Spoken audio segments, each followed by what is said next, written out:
Hello, this is Mike Corelli with the Introduction to United States Government course online. Welcome.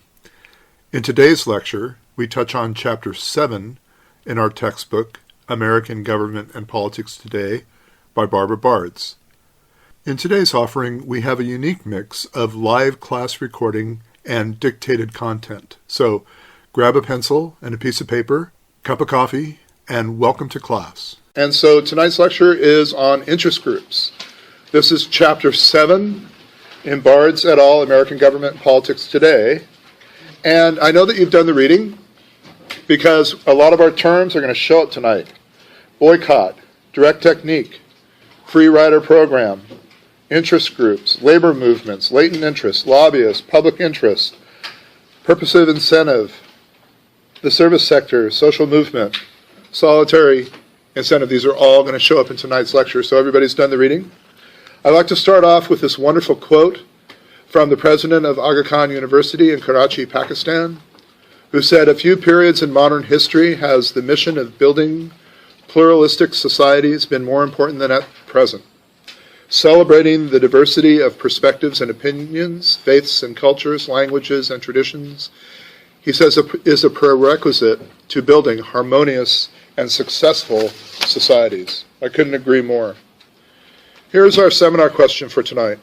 The pluralist theory holds that large groups, instead of the electorate, actually control the democratic process in this country. Define pluralist theory and present arguments, this time pro and con, as to whether it helps or hinders the democratic process in a constitutional republic. So you can see how thorough this essay is going to need to be. There are a lot of elements in there, and so your thesis statement is going to have to be well crafted, and your outline is going to have to be very tight if you want to do this one. And so then our roadmap for tonight, we're going to talk about founders' intent, pluralism, and democracy. We're going to talk about pluralist theory, and we're going to reintroduce democratic theory and their interrelation. We're going to look at the classifications of interest groups.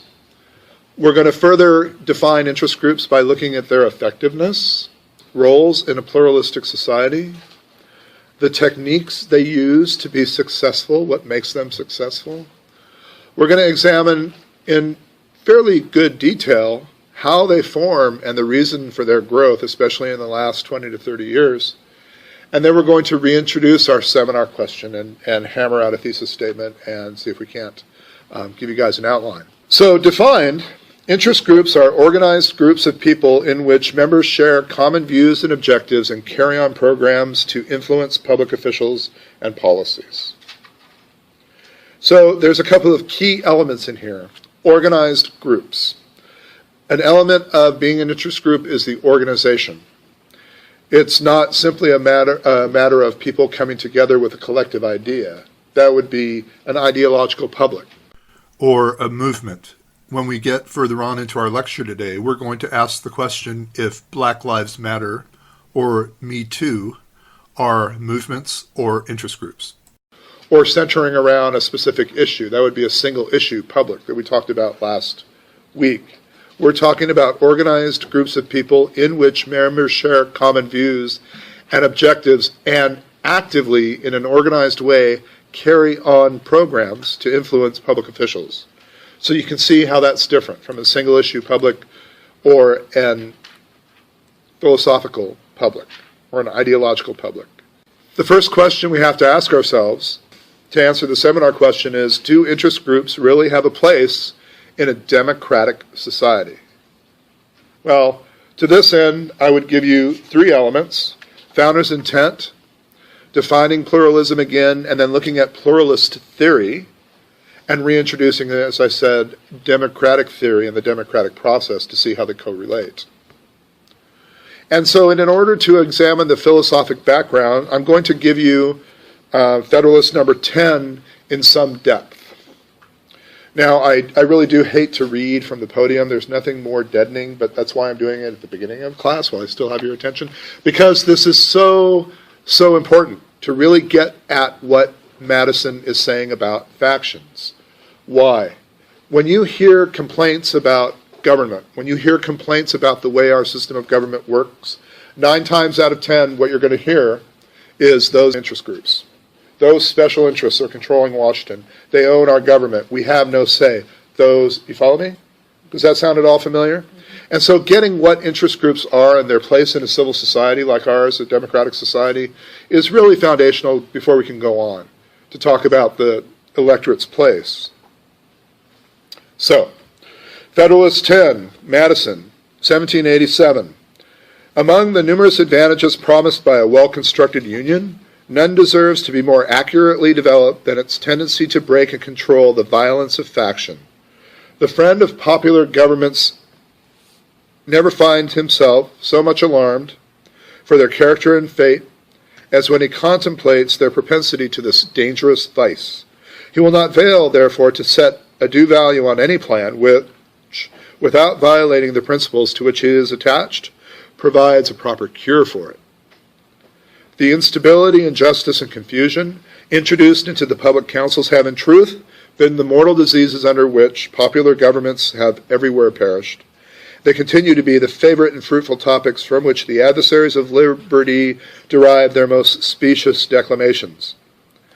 The valuable improvements made by the American constitutions on the popular models, both ancient and modern, cannot certainly be too much admired. But it would be an unwarrantable partiality to contend that they have effectively obviated the danger on this side, as was wished and expected.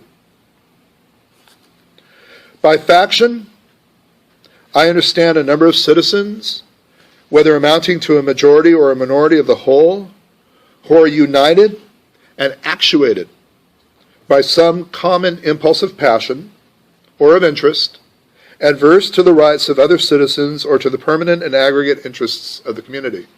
My goodness, he couldn't have defined interest groups any better. That was pretty much our definition of interest groups, right? So we know what he's talking about. Factions, in his mind, are interest groups. A number of citizens, whether amounting to a majority or a minority of the whole, who are united, who come together and are actively doing something, trying to change policy, adverse to the rights of other citizens or to the permanent and aggregate interests of the community. He says there are 2 methods of curing the mischiefs of faction, the one by removing its causes, the other by controlling its effects. Does anybody remember this? We covered this a couple of weeks ago. Good. Okay, so let me just reiterate. There's 2 methods of removing the causes of faction. One, by getting rid of the liberty that allows it to flourish, or 2, by giving everybody the same opinion. Everybody remember this, right? And so he said there's 2 ways to deal with this. 1, to give everybody the same opinion. It's not going to happen.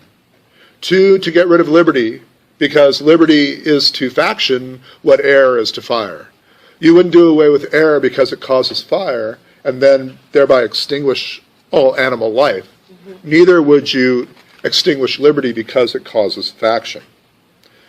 He goes on to say the latent causes of faction are thus sown in the nature of man. It's a part of who we are, and we see them everywhere brought into different degrees of activity according to different circumstances of civil society. A zeal for different opinions concerning religion, concerning government, and many other points, as well as speculation as of practice. An attachment to different leaders, ambitiously contending for preeminence and power, or to persons of other descriptions whose fortunes have been interesting to the human passions, here, in turn, divided mankind into parties, inflamed them with mutual animosity, and rendered them much more disposed to vex and oppress each other than to cooperate for their common good. Oh my goodness, does this sound at all familiar with what's going on in Washington? Did you guys hear what I was saying? Attachment to different leaders, whose fortunes have been interesting to human passions, have in turn divided mankind into parties, inflamed them with mutual animosity, and rendered them so much disposed to vex and oppress each other than to cooperate for their common good, even though it's cutting off their nose to spite their face. And so next week, or following our next lecture, Parties, I'm going to make the argument that parties are nothing more than interest groups on steroids. They provide all the functions and all the benefits of interest groups and all the problems. And so we can see that one of the common themes of American political history has been concern with the role of factions. This term that Madison is using in Federalist 10 to describe these groups. Again, in Federalist 10, Madison argued that humans, by their very nature, were driven to promote their private interest over the good of the public as a whole. He saw factions as the primary threat to republics. If factions were successful in meeting their private goals, the consequence would be the erosion of liberty. The preservation of liberty was, for Madison, the essential purpose of any government. Yet, Madison also saw that the pursuit of self-interest was closely tied to the existence of liberty. Again, liberty is to faction what air is to fire. So the solution to the mischiefs of faction was the Republican government created in the Constitution. So, as Madison put it, the separation of powers and checks and balances built into the system would serve to control for the effects of faction. And so please remember that this Madisonian model not only includes the three branches of government, but federal government against the states and the electorate against both the federal government and the state governments. So much has been written about interest group politics since, but nothing has been more elegant than what I've just read you, Madison's Federalist 10. The concern that Madison identified well over 200 years ago is really still alive with us today, isn't it? To make matters worse, critics of interest groups argue that the scale of the problem is exponentially larger today than Madison could have ever even envisioned. Interest groups are no longer simply small groups of citizens. Groups today, as we're going to discuss in this lecture, have millions of members, or can be made up of corporate elite. They can have professional staffs that number in the hundreds, and their large pool of campaign funds can actually alter the outcome of elections. Some argue that organized interests have grown so powerful that they have destroyed the very system they seek to use. But again, as Madison also pointed out, the pursuit of self-interest policy goals is an example of exercising the liberty that an open society affords citizens. So, other modern commentators emphasize that interest groups provide vital roles in a complex nation. And so we're going to be talking about pluralist theory here in a second, and elite theory. The most basic is that interest groups are a form of representation. They provide a link between the American people and their government, giving individual citizens a real chance to participate in the political process. In short, the dilemma that Madison identifies in Federalist 10 in 1788 is still with us today. How do we balance the public good against the self-interested political claims of groups of like-minded citizens? So I would really encourage you to read Federalist 10, Madison, in its fullness, in its length, and you'll get a good idea of what Madison is so desperately afraid of. Next, we turn our examination, after looking at Founder's intent, to pluralism and pluralist theory.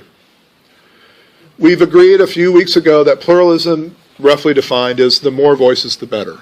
In a pluralistic society, you have a diversity of opinions. You encourage a diversity of opinions because that diversity is your strength. You're able to create stronger, more reasonable, more effective legislation if you have broader input. I made the point that in a dictatorship, where you have one mind, one worldview, one person making all the law, it can be very effective. It can be very streamlined. They said of Mussolini's Italy that the trains ran on time. So, in a pluralistic society, we say the more voices, the better. So much as we did with Federalist theory and democratic theory, believe it or not, we have a pluralist theory. We recall from our reading that the smooth running of society is a central concern of functionalist theory. Functionalist theory in social sciences is based on the premise that all aspects of a society, institutions, roles, norms, etc., serve a purpose, and they're all indispensable for the long-term survival of that society. When applied to the issue of political power, functionalist theory takes the form of pluralist theory, which says that political power in the United States and other democracies is actually dispersed among several veto groups that compete in the political process for resources and influence. Sometimes one particular veto group may win and other times another group may win, but in the long run they win and lose equally and no one group has any more influence than the other. As this process unfolds, says pluralist theory, the government might be an active participant, but it is an impartial participant. Just as the parents act as impartial arbiters when their children argue with each other, so does the government act as a neutral referee to ensure that the competition among veto groups is done fairly, and that no group acquires undue influence, and that the needs and interests of the citizenry overall are kept in mind. The process of veto group competition and its supervision by the government is functional for society, according to functionalist theory. It ensures that conflict among groups is channeled within the political process instead of turning into outright hostility. Second, the competition among the veto groups means that all of these groups achieve their goals to at least some degree. Third, the government's supervision helps ensure that the outcome of the group competition benefits society as a whole. Now, there's another side to this coin that's called elite theory, and several elite theories dispute this pluralistic model, this pluralist theory. According to these theories, these elite theories, power in democratic societies is actually concentrated in the hands of a few wealthy individuals or organizations, or economic elites, that exert inordinate influence on the government and can shape the decisions to benefit their own interests. Far from being a neutral referee over competition among veto groups in elite theory, the government is said to be controlled by economic elites, or at least to cater to their needs and interests. Perhaps the most famous elite theory is the power elite theory of C. Wright Mills from 1956 in his book The Power Elite. According to Mills, the power elite is composed of government, big business, and the military, which together constitute a ruling class that controls society and works for its own interests, not for the interests of the citizenry. Members of the power elite, Mills says, see each other socially and serve together on the boards of directors of corporations, charitable organizations, and other bodies. When cabinet members, senators, and top generals and other military officials retire, they often become corporate executives. Conversely, corporate executives often become cabinet members and other key political appointees. This circulation of the elite helps ensure their dominance over American life, so says the power elite theory of C. Wright Mills. Mills' power elite model, then, remains popular, but other elite theories exist as well. They differ from Mills' model in several ways, including their view of the composition of the ruling class. Several theories see the ruling class as composed mostly of the large corporations and the wealthiest individuals, and see government and the military serving the needs of the ruling class rather than being a part of it, as Mills implied. Well, G.W. Domhoff, Who Rules America Challenges to Corporate and Class Dominance, says that the ruling class is composed of the richest 0.5 to 1% of the population who control more than half the nation's wealth, sit on the boards of directors just mentioned, and are members of the same social clubs or other voluntary organizations. According to Domhoff, their control of corporations and other economic and political bodies helps maintain their inordinate influence over American political life. Well, other elite theories say the government is more autonomous, not as controlled by the ruling class than Mills thought. Sometimes the government takes the side of the ruling and corporate interests, but sometimes it opposes them. Such relative autonomy, these theories say, help ensure the legitimacy of the state, because if it always took the side of the rich, it would look too biased and lose the support of the populace. In the long run, then, the relative autonomy of the state helps maintain ruling class control by making the masses feel that the state is impartial when, in fact, it's not. So, in assessing pluralist versus elite theory, as a way of examining these theories, we view special interests as equally powerful and influential. Certainly, the success of lobbying groups, such as the National Rifle Association that we're going to be talking about, as well as the American Medical Association, also included in this lecture, in the political and economic systems, is testimony to the fact that not all special interest groups are created equal. Pluralist theory also errs in seeing government as a neutral referee, as I suggest. Sometimes the government does take sides on behalf of corporations by acting or failing to act in a certain way. For example, right, U.S. anti-pollution laws and regulations are notoriously weak because of the influence of major corporations on the political process.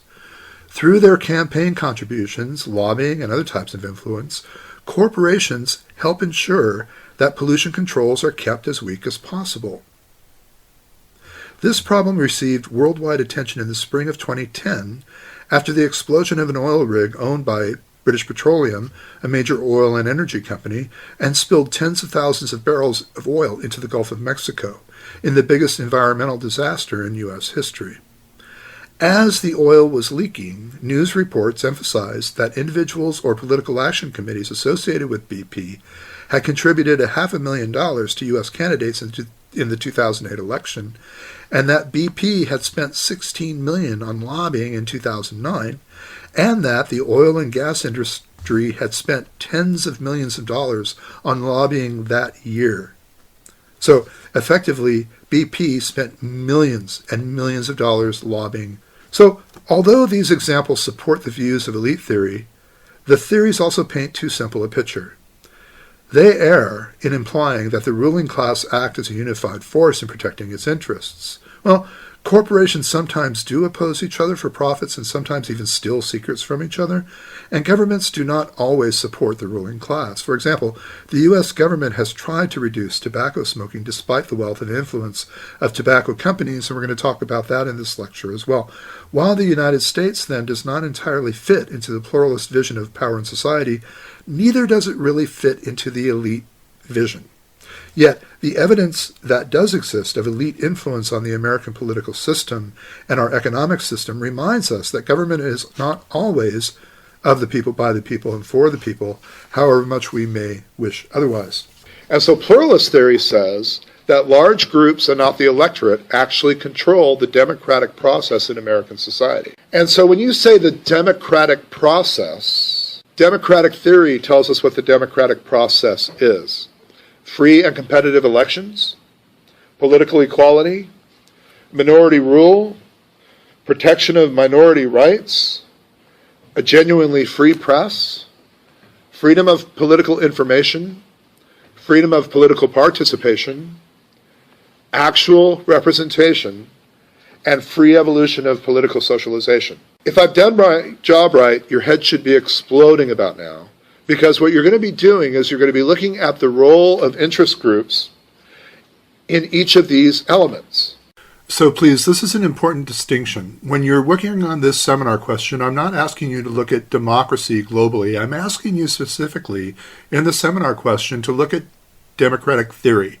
So democratic theory is comprised of these elements.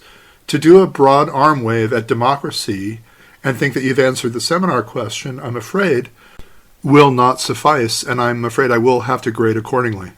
How do interest groups, or groups organized, actuated to change policy, affect free and competitive elections? How do they benefit free and competitive elections? How do they hinder or how do they block free and competitive elections? Political equality. How do groups improve political equality in this system?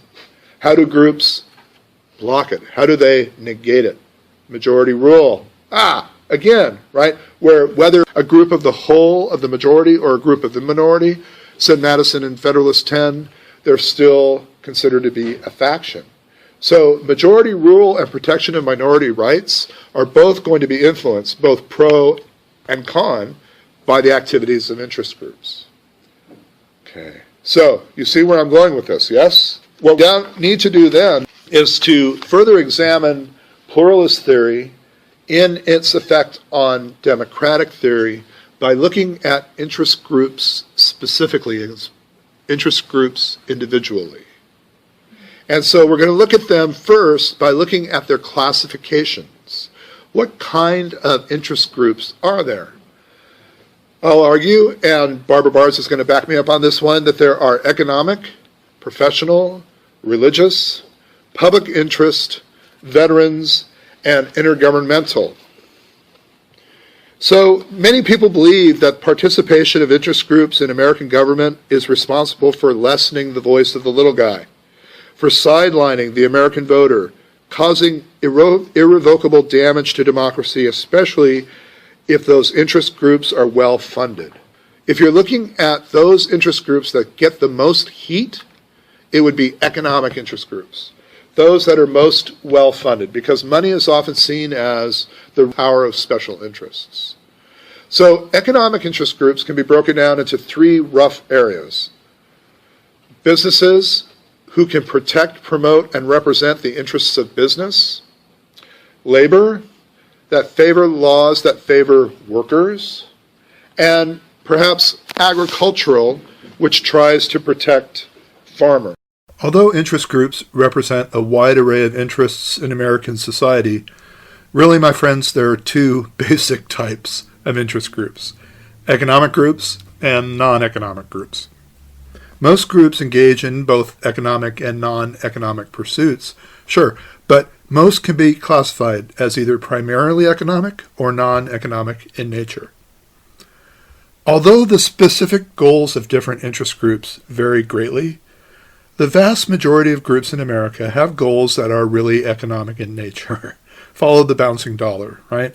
2 out of every 3 interest groups in America are economic interest groups, or groups that exist to promote favorable economic conditions and economic opportunities for their members.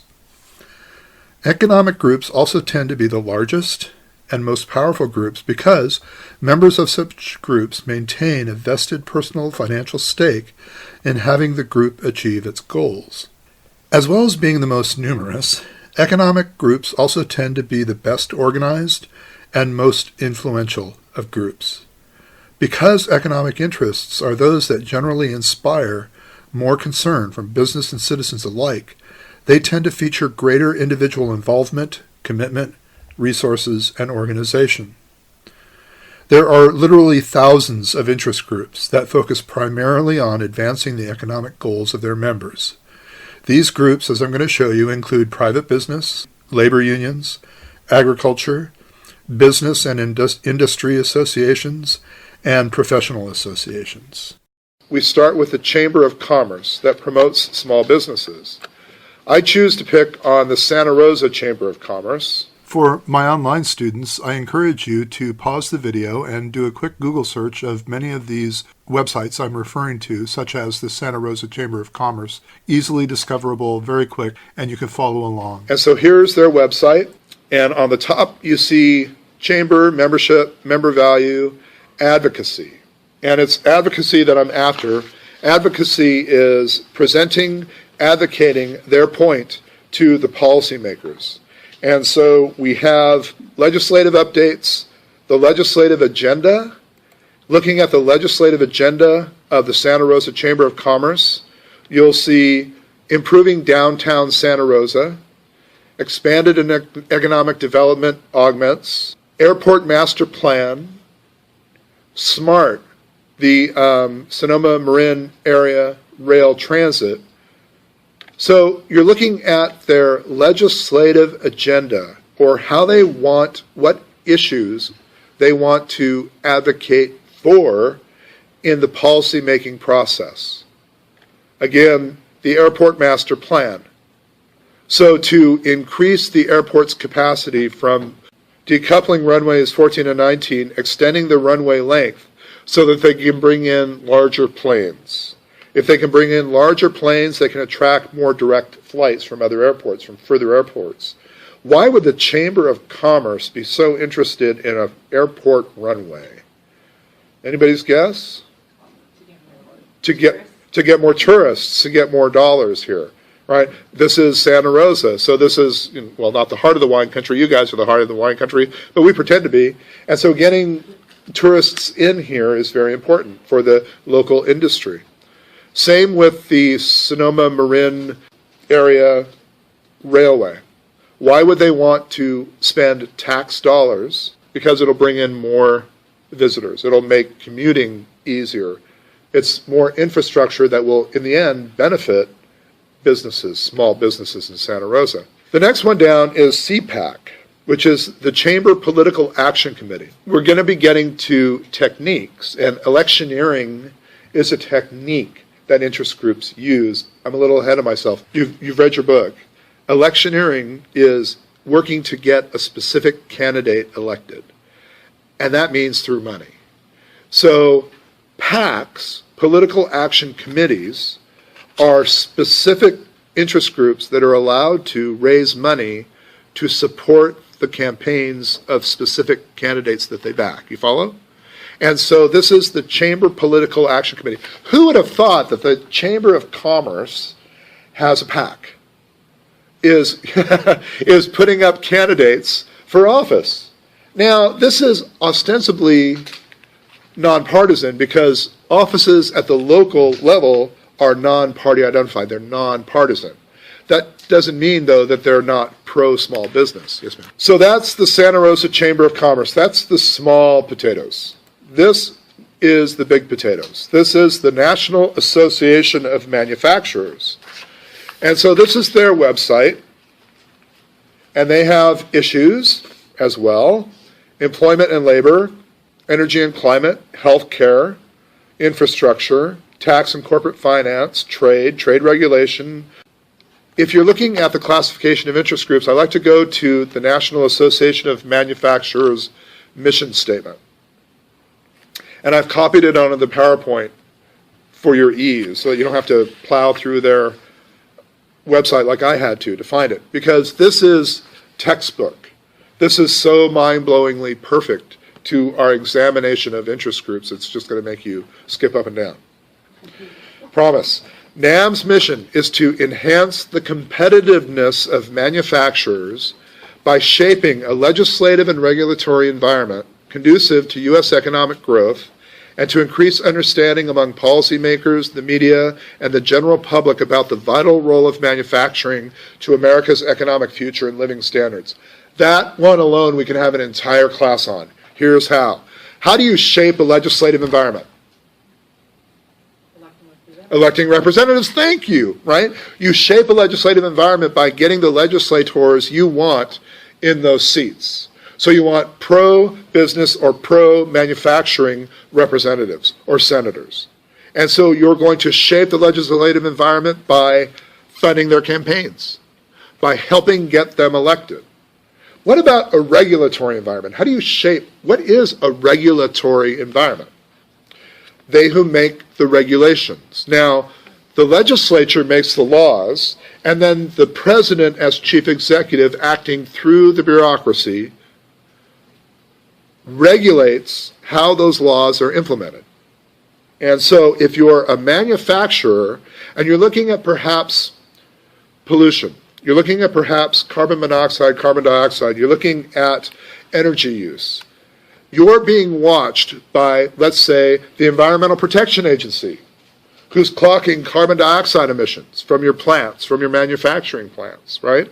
And so how do you shape a regulatory environment conducive to manufacturing? You get your interests into the EPA. You begin to influence the EPA. And there's ways to achieve that, and we'll be talking about that in Chapter 11. What is competitiveness? What does that mean? It's code. How do you enhance competitiveness? So anybody in here compete? Track, field, baseball, soccer, softball, test scores, grading on a curve. Now you're saying, right? Okay, now competing then is about winning and losing. Yes? Competition. You're going to win that baseball game. You're going to win that basketball game. To compete is to win. If you're a manufacturer, what is to win? What does that mean? Revenue. Making money, the bottom line. If you're in business, business's job is to make money. That's what they're here for, right? They can be socially conscious. They can help society. They can provide employment. I'm not arguing any of that. But a business's job is to make money. That's what they do. And so to increase the competitiveness means to increase their opportunities to make money, because that's how they compete. And so if you're going to improve or enhance their competitiveness, that means you're going to create a legislative and regulatory environment that helps them make money. So, your labor. right? Any manufacturer, any employer will tell you that their main cost of doing business is salaries, human resources, 9 times out of 10. So you ever wonder why we have a minimum wage that's so low in this country, and that every time we try to fight to increase minimum wage, it's a battle, it's an uphill battle? Who the heck might be fighting the other side of the living wage argument? These guys, because every time you increase minimum wage, you're going to decrease their competitiveness. And so they're going to be lobbying, they're going to be shaping a regulatory and legislative environment that's conducive to their competitiveness. Now, just to put the last nail on the coffin here, NAM is the nation's largest industrial trade organization, representing large and small manufacturers in every industrial sector in all 50 states. Headquartered in Washington, D.C., naturally, they have 10 additional offices across the country. Very powerful. Madison said, you take the lid off, and it's either everything or nothing. We're always going to have opinions. We're always going to be looking after our special interests. They're doing nothing more than their job. They're doing nothing more than what Madison said they should be able to do. The question is, in a free democratic society, do we have a countervailing interest group? And how do they work? Labor. The AFL-CIO, the American Federation of Labor, is the dominant spokesperson for the larger union groups. And they too have a website, and they too have issues. Job and the economy, healthcare, retirement security, work in the family, trade, education, civil and workplace rights, immigration, job safety. And so their legislative agenda includes, well, what they're calling the Republican hostage crisis, the fiscal shutdown, legislative state battles, and then they give you this week in Congress, the legislative voting records, legislative alerts, just like NAM did. But they're preaching to a different choir. Whereas NAM was preaching to manufacturers, the AFL-CIO is preaching to labor.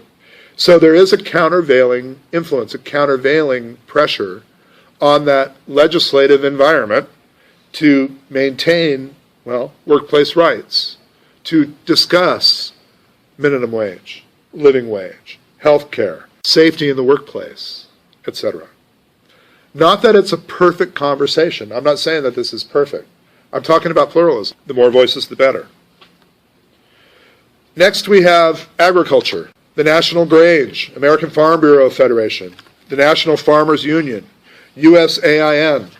So we're in Napa, yes, and agriculture is huge. It's a big part of our economy. We should appreciate the role that agricultural interest groups have in our local economy and in our representation. I want to introduce you to the USAIN, the United States Agriculture Information Network. It sounds fairly harmless.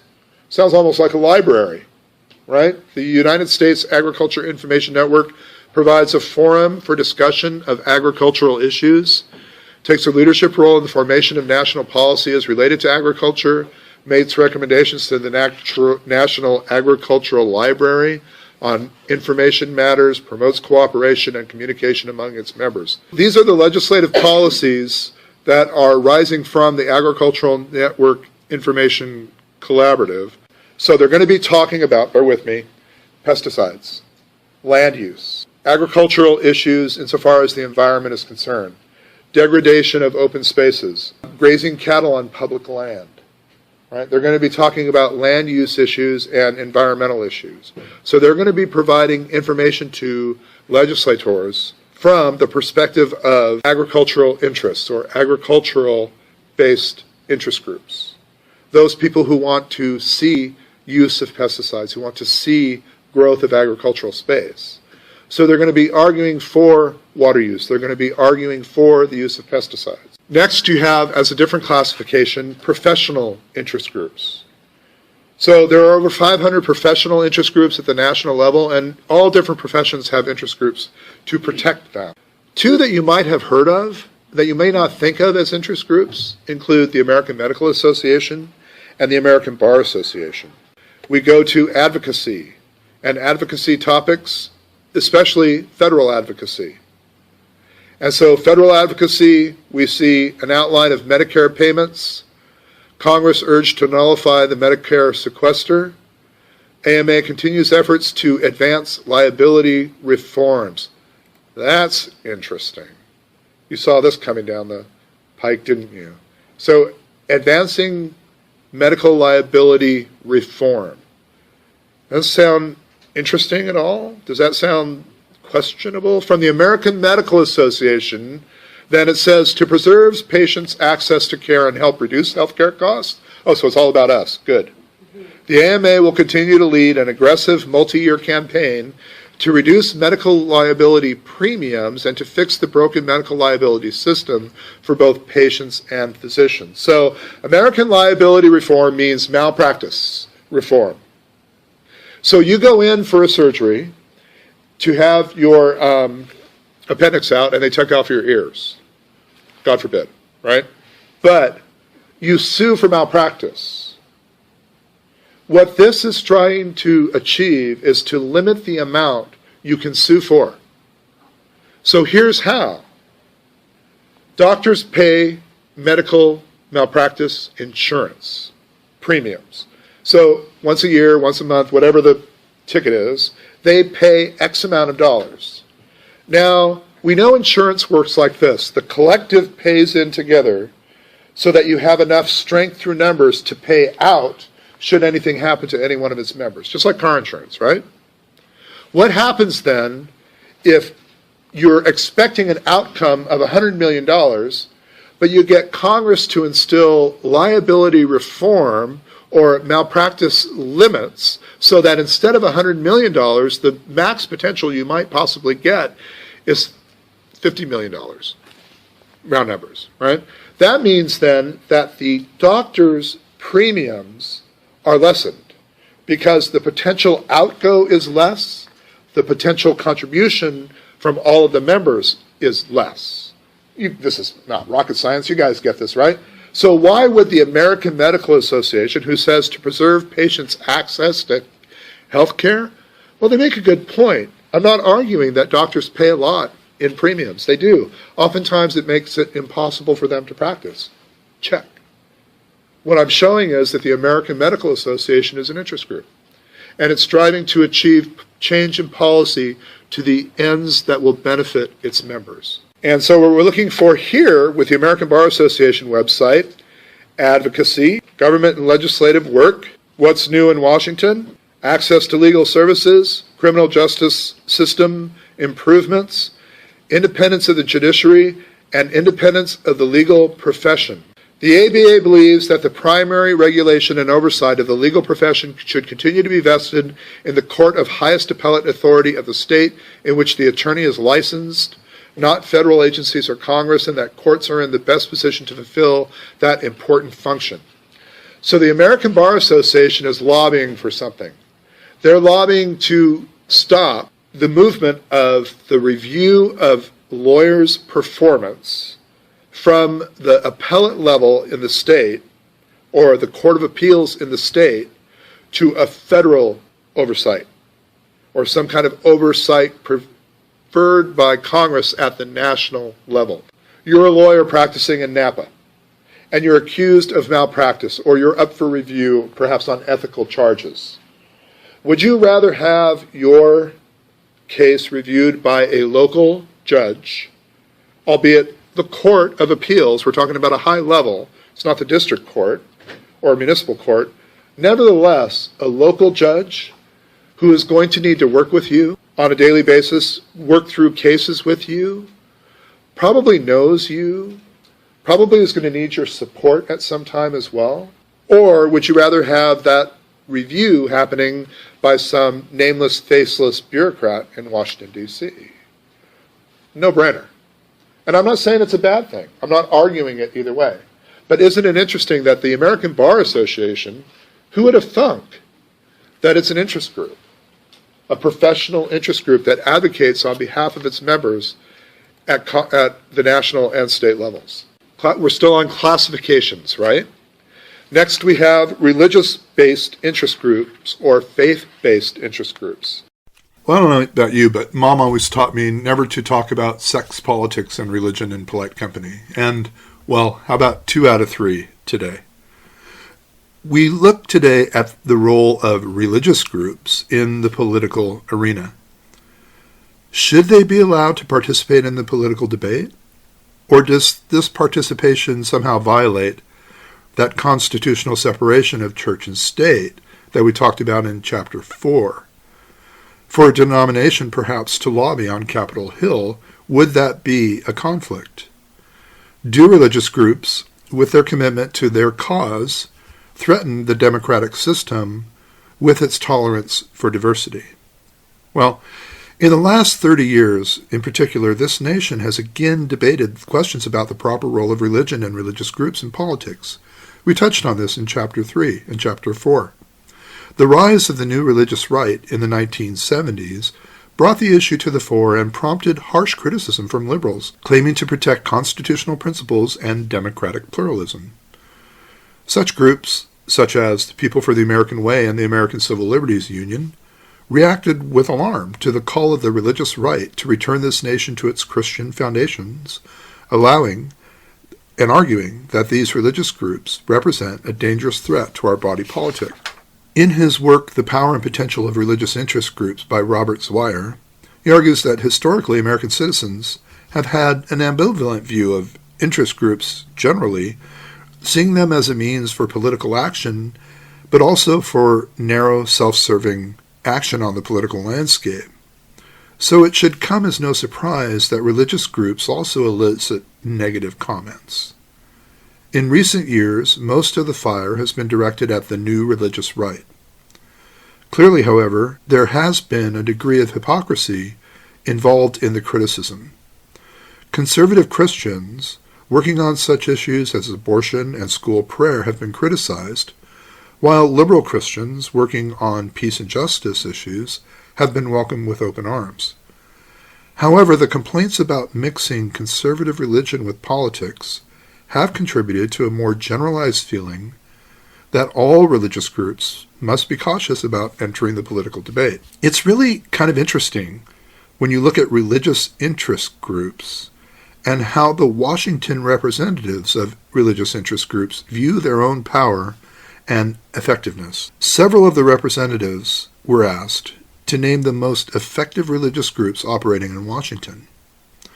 Perceptions clearly depended on the political issue involved. The Jewish community was generally seen as having a major impact on American foreign policy, specifically in the Middle East. Their power was attributed to 2 factors. Well, the political activism of Jewish citizens in general, bearing in mind our political socialization conversation of last week and how, with Jewish citizens, they tend to be progressive in both social and economic issues, and the effectiveness of lobbyists such as Hyman Bookbinder of the American Jewish Committee. On world hunger issues, respondents pointed to the Bread for the World as a group with issue expertise and a large active constituency. Catholics were often seen as effective on the abortion issue and to some extent on the nuclear arms issue, but there was also a certain exacerbation that Catholics tried to tie the abortion prohibitions to too many unrelated pieces of legislation. Finally, respondents pointed to the Friends Committee on National Legislation, these are the Quakers, and in particular to the quiet, competent efforts of their executive director, Ed Snyder.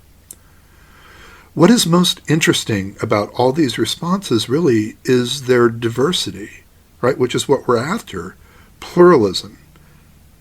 In many cases, effectiveness is viewed as coming from one person, as I suggest Bookbinder or Snyder, but in other cases, as in the case of Bread for the World and the United States Catholic Conference, there is no single individual who directs the lobbying efforts. In 2 of the cases, there was a perception of effectiveness, though the groups were working at cross purposes with the direction of the administration. This suggests that effectiveness is not just a matter of adding up wins and losses in the game of policymaking.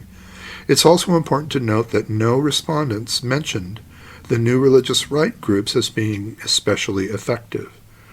There was a general impression that the religious right claimed victories that were in fact attributable, perhaps, to other groups or other factors. We remember that, first and foremost, religious groups often have few resources.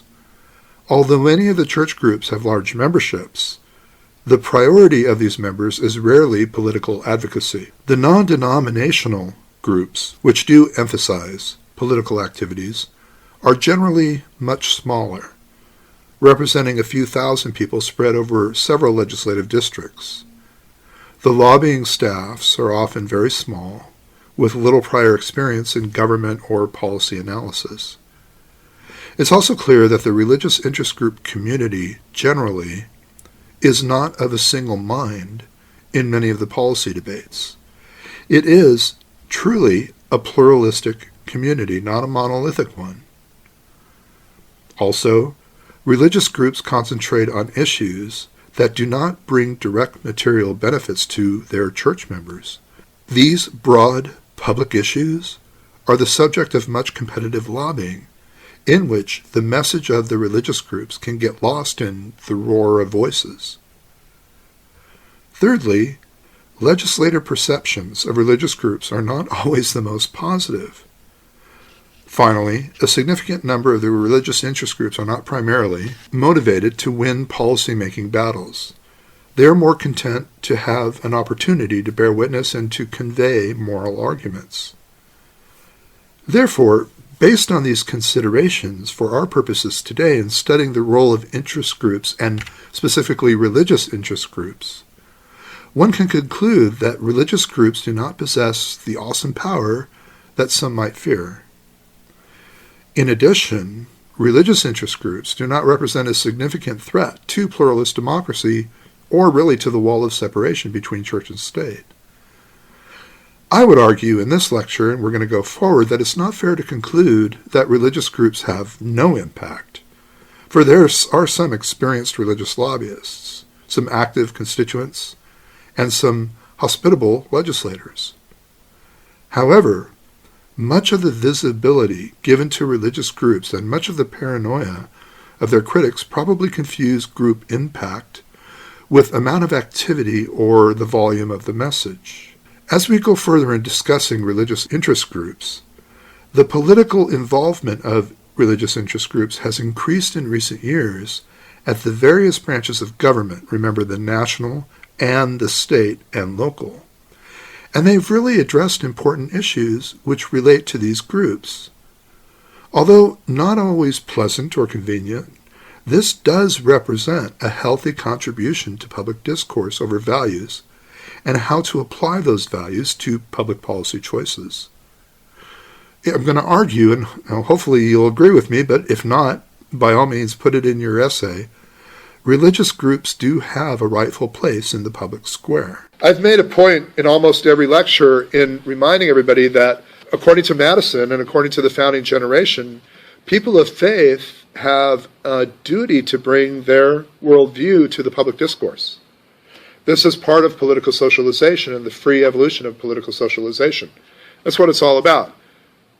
Now, wall of separation, that Congress can't make a law affecting an establishment of religion or prohibiting the free exercise, notwithstanding, religious or faith-based groups actuate people of faith and help them bring their viewpoint to the policy-making processes.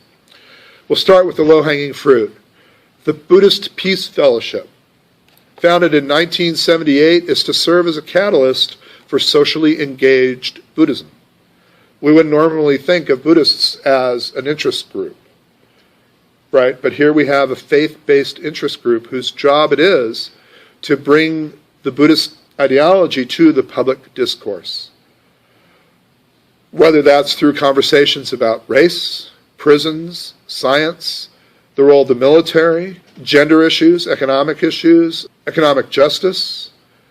It's all part of their worldview that they're trying to collectively actuate and bring to the public discourse. Sticking with Buddhists for a minute, we have the Green Sangha. A Sangha is a collective, a Buddhist collective. It's a group. in the Buddhist tradition. A Sangha, chapters meet once a month to meditate, educate, and support each other to plan and perform direct environmental actions. We are non-denominational and find inspiration from the lives of nonviolent leaders such as Gandhi, Martin Luther King, the Dalai Lama, and Julia Butterfly Hill. And so the Green Sangha's website shows their interests: less carbon, more compassion. So it's a environmental Buddhist perspective. So not surprisingly, talking about carbon and the carbon footprint. They also have events. You can volunteer, you can actuate, and it has useful links for resources to help educate people who might be interested. The U.S. Conference of Catholic Bishops. Now, this is a big one because we wouldn't think that the Catholic Church should have a place in the political discourse. The Catholic Church. And so when you have the Conference of Catholic Bishops, it sounds like it's the Catholic Church, but it's not. The Office of Government Liaison for the U.S. Conference of Catholic Bishops represents the bishops before the U.S. Congress on public policy concerns of concern to the bishops. It's not about the Catholic Church, it's about the Catholic. I don't want to go over the U.S. Conference of Catholic Bishops too quickly, in particular, and I don't intend to examine one faith tradition more than the others. But I do think we need to spend a little more time looking at the Catholic Bishops organization as an interest group for a few reasons. You know, we look at the Buddhist Peace Fellowship or the Green Sangha, and they're well-intended and they carry a great message, but they're pretty small. They're pretty localized, they're pretty small. Taking it, the next step, Food Not Bombs, or even the American Zionist movement, they're a little bigger, they're effective, but nothing to the point of the U.S. Conference of Catholic Bishops. And I'd like to look at them and their effectiveness and what they do and how they do it as a real indication of the role of faith-based interest groups in the American political discourse and their contribution to a pluralist society. So again, you know me well enough by now that I really am non-polemical. I don't take partisan sides in this class at all. I never have, I never will. Nor do I take any religious sides. So this is strictly an academic examination of a religious interest group. And like I said, Mom always said, don't talk about sex, politics, or religion. So don't get mad at me. Let's just look at this dispassionately from an academic standpoint. And so I really would like to draw heavily from an article by Timothy Burns titled The Politics of American Catholic Hierarchy. He did my job for me in examining the USCCB in its role as an interest group, where he describes the American Catholic hierarchy becoming really very actively involved in the national political process, starting, as I suggested earlier, in the 1970s and in the 1980s. They have been leading figures in an increasingly partisan right-to-life movement, and in California specifically with the Prop 8 movement, the same-sex marriage movement. The U.S. Conference of Catholic Bishops was very active, very participatory in that. They have published lengthy pastoral letters on U.S. economic and defense policies, and they've actively participated both individually and collectively in several national election campaigns. Well, in part, these activities have been due to the bishops' adoption of a less defensive, less parochial approach to the political process, and, as I suggest, the development of this National Conference of Catholic Bishops as a vehicle now for collective political action. The bishops' new activism, particularly in terms of their participation in the electoral process, has also been a function of the regime instability and renewed partisan competition that have characterized the American political system. Candidates and political strategists seeking to emphasize new issues that cut across party lines and to mobilize new political coalitions have sought the bishops out and tried to associate themselves with elements of the bishop's policy agenda. In this way, the bishops have played a part in the redefinition of the national political agenda and in the de-alignment of the national electorate. First of all, of course, the American Catholic hierarchy heads the largest single religious denomination in the United States, whose members comprise more than 1/4 of the national electorate. That's a lot of noses. Moreover, Catholic voters, once a cornerstone of the New Deal coalition, emerged in the 70s and the 80s really as swing voters at the presidential level. We'll talk more about swing voters in chapters 8 and 9. Not to say that the bishops control these voters, to be sure, but the access that the bishops have to millions of Catholics still commands the respect and attention of national candidates. In fact, I've discovered in conversations with numerous strategists from both parties that many political actors continue to believe, or perhaps fear, that the bishops can still exert a substantial influence on the Catholic vote. That perception, given the vital role that Catholics play in the volatile contemporary political system, has been enough to lead many national political candidates to seek out and publicize areas of agreement between themselves and the Catholic hierarchy. The bishop's political significance, however, involves more than their access to or potential influence on Catholic voters. Whatever their relationship to the laity may be at any given time, for example, the bishops always have virtually unparalleled institutional resources at their disposal. If you're a bishop, you've got some pretty substantial organizational capabilities. You've got a lot of people, you've got money, you've got places to meet, and you've got a lot of things that any good politician would kill to have at their disposal. You also, of course, if you're a Catholic hierarchy in a collective sense, have the ability to create or at least fortify powerful social movements in support of your preferred policy positions. The clearest example of this was the hierarchy's crucial role in the anti-abortion mobilization, particularly in its early days. The bishops gave the Right to Life movement money, visibility, and organizational support that were indispensable to the movement's enduring viability that we touched on in Chapter 5 and 6. However, those institutional resources are not limited to the anti-abortion effort alone, as I suggest with Prop 8. One of the reasons that the bishop's letter on nuclear weapons was taken seriously by the political community, for example, was the fact that the bishops had the ability to devote considerable resources to the nuclear freeze movement, if they wished to do so. In an era of de-alignment and shifting partisan loyalties, politicians have tried to use these resources for their own partisan purposes, or failing that, to prevent these resources from being turned against them.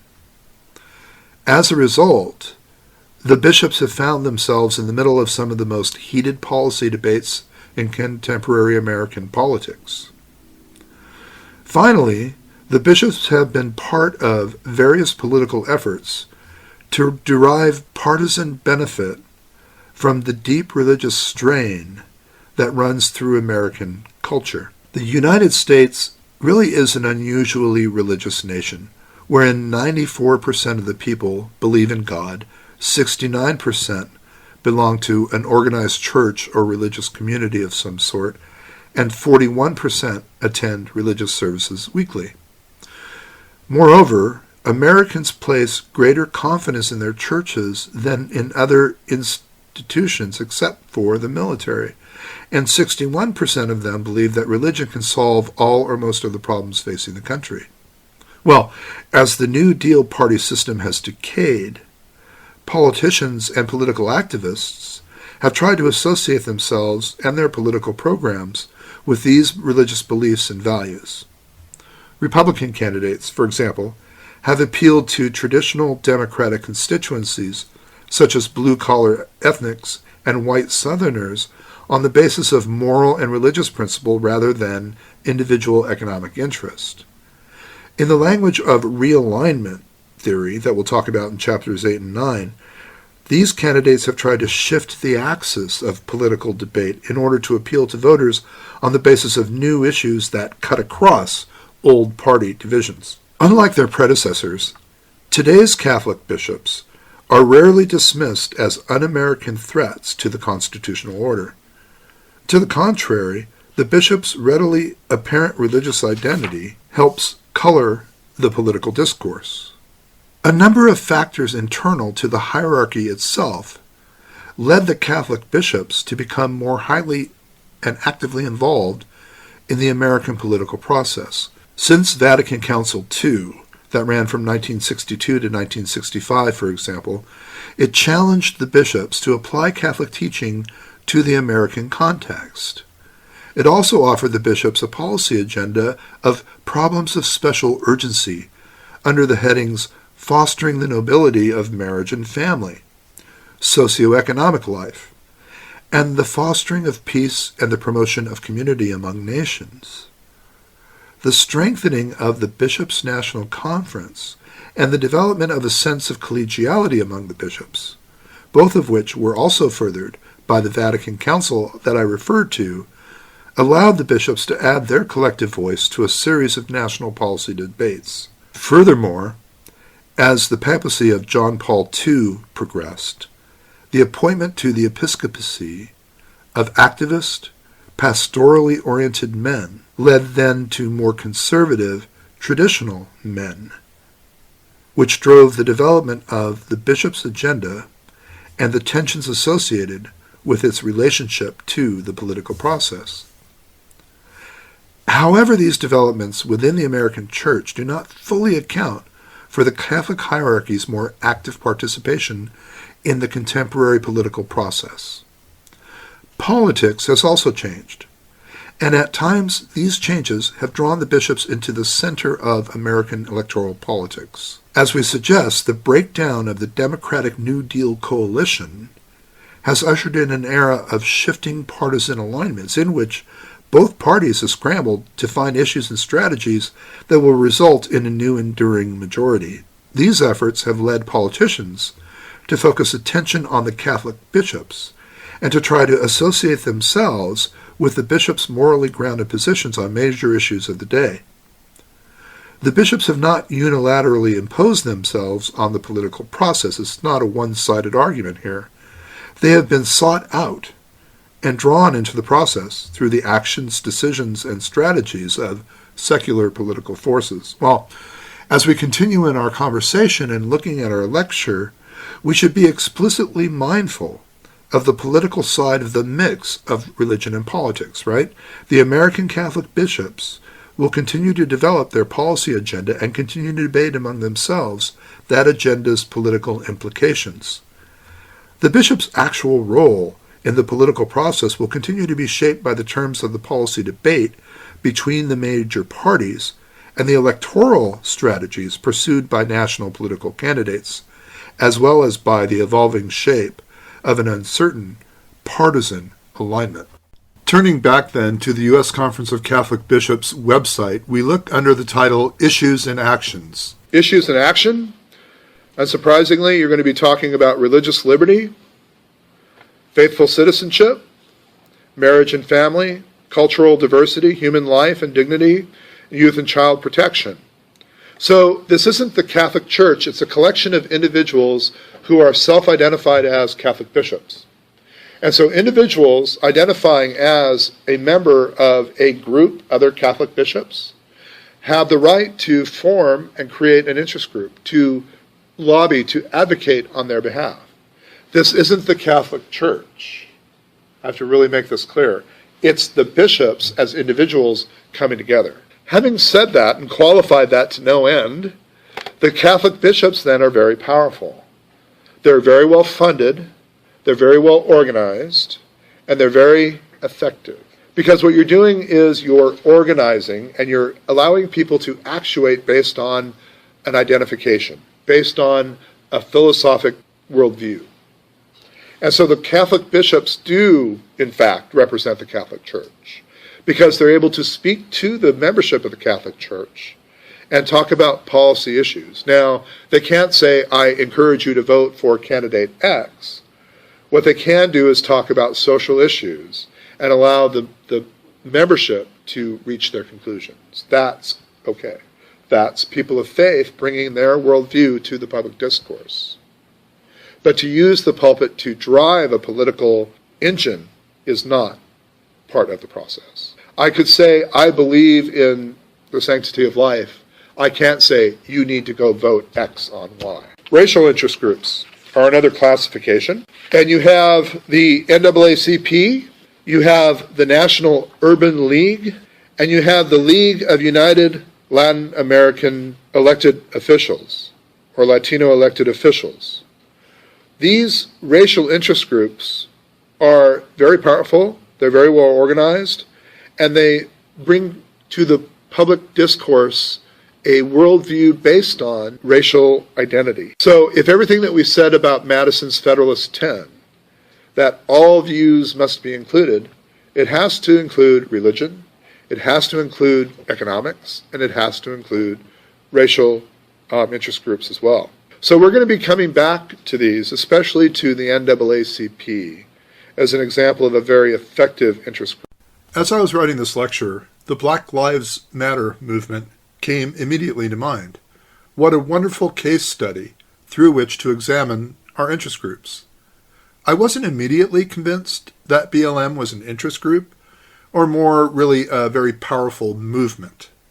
A little quick research quickly showed me it is indeed an interest group in all traditional senses of the term. BLM is an interest group by the standard definition we introduced in our lecture at the beginning of this class, albeit it is definitely decentralized and a bit hard to nail down in its hierarchy than most traditional groups. It is an organized group of persons coming together with a common cause to motivate the citizenry and to put pressure on those in authority to act. I found the group has a website, blacklivesmatter.com, that serves as a central information point for global action. According to this website, Black Lives Matter was founded in 2013 in response to the acquittal of Trayvon Martin's murderer. The website is very professional, it is recently updated, and all the bells and whistles are present. So, although nobody has trademarked the name, Black Lives Matter Global Network Foundation, Incorporated, is a global organization in the U.S., the United Kingdom, and Canada, whose mission, at least according to their website, is to eradicate white supremacy and build local power to intervene in violence inflicted on black communities by the state and vigilantes. They say by combating and countering acts of violence, creating space for black imagination and innovation, and centering on black joy, we are winning immediate improvements in our lives. Lovely. So BLM also has a PAC, a political action committee, that is separate from the Black Lives Matter Global Network Foundation. And so we introduced the idea of a PAC a bit earlier in this lecture, and your book touches on it as well in Chapter 7. We'll go more deeply into PACs here in a little bit and who they are and what they do, but according to the Federal Election Commission, the BLM PAC is a very real thing. They also conduct grassroots lobbying, marches, and obviously demonstrations, education campaigns, and allow for group collective activities. So yes, my friends, BLM is definitely an interest group. Another really quick Google search showed me that the Me Too movement is also an interest group with a collective global organization, a hierarchy, and fundraising capabilities. They've actually donated over $83,000 in this past fiscal year to local groups for support of their activities. So the Me Too movement also qualifies as an interest group. Interesting. Our next examination takes us to public interest groups, or what are called citizen groups. So before we reach the conclusion that the interest group system is biased, we really need to examine it from another set of data. The actual population of interest groups in Washington surely reflects a class bias in interest group membership, as we talked about in the beginning, but that bias may be modified in a really important way. Some interest groups derive their support from sources other than their membership. Thus, although the Center for Budget Policy Priorities and the Children's Defense Fund have no welfare recipients among their members, they are highly respected in Washington lobbies working on the problems of poor people. Poverty groups gain their financial support from philanthropic foundations, government grants, corporations, and wealthy individuals. Such groups have played an important role in influencing policy on poor people's programs. In short, some bias exists in the representation of the poor, but is not nearly so bad as membership patterns suggest. Another part of the problem of membership bias has to do with what we call free riders, and your book touches on this as well. The interests that are most affected by free riders are broad societal problems, such as the environment and consumer protection, in which literally everyone can be considered as having a stake in the outcome. The greater the number of potential members of a group, the more likely it is that individuals will decide to be free riders because they believe that plenty of others can offer financial support to the organization. In other words, you might believe in environmental or consumer protection causes, and you certainly benefit from them by virtue of living on the planet or being a consumer, but that doesn't mean that you will necessarily belong to the organization or pay membership dues to it. And so that makes you a free rider. You believe in the group, you benefit from its participation and its organization and its activities, but you don't pony up in time or treasure to support it. So environmental and consumer interests, then, have been chronically underrepresented in Washington as interest groups go. In the 1960s, however, a strong citizen group movement emerged, and so we'll talk about the growth of interest groups in a little bit. But for right now, citizen groups are lobbying organizations built around policy concerns unrelated to the members' vocational or personal interests. So people who join environmental defense do so because they care about the environment, not because it lobbies on issues related to their profession. If that group fights for stricter pollution control requirements, it doesn't further the financial interests of its members, you see? So the benefits to member are largely ideological. In contrast, a corporation fighting the same stringent standards is trying to protect its competitiveness, right? A la the National Association of Manufacturers. So organizations pursuing environmental protection, consumer protection, good government, these goo-goos, family values, and equality for various groups in society have grown in number and collectively attracted millions and millions of members. The national press gives them coverage, reinforcing the ability of these groups to get their issues on the national agenda, what we talked about last week in socialization and the role of the media. One study showed that although citizens groups constitute less than 5% of all Washington lobbies, they actually received about half of all television network coverage of interest groups. Public interest group is one that supports goals that are not of direct material benefit to its members, like the AMA or the ABA or USAIN or NAM, but rather express their values pertaining to society as a whole. In political science parlance, we talk about goo-goos, right, or good government interest groups. These include such things as Common Cause, the ACLU, MAD, SAD. So Common Cause, being the first, is a nonpartisan, nonprofit advocacy organization that acts as a vehicle for citizens to make their voices heard in the political process and to hold their elected leaders accountable to the public interest. 300,000 members and 38 state organizations for Common Cause. Their issues include money in politics, ethics in government, elections and voting, government accountability, the use of media and democracy. We talked about that last week, and international issues as well. We have the American Civil Liberties Union, the ACLU, whose job it is to preserve the Bill of Rights, protections and guarantees, especially the First Amendment rights of freedom of speech, assembly, and association. The ACLU will represent anybody. Who they're representing isn't as important as the issue. The issue is the First Amendment. So they've gone to bat for the KKK, They have gone to bat for the American Nazi Party. They offered to go to bat for Westboro Baptist Church. Westboro Baptist Church said, thanks, we'll handle it ourselves. So the ACLU serves to, as I said, preserve the First Amendment rights specifically, and equal protection, the 14th Amendment, regardless of race, sex, religion, or national origin.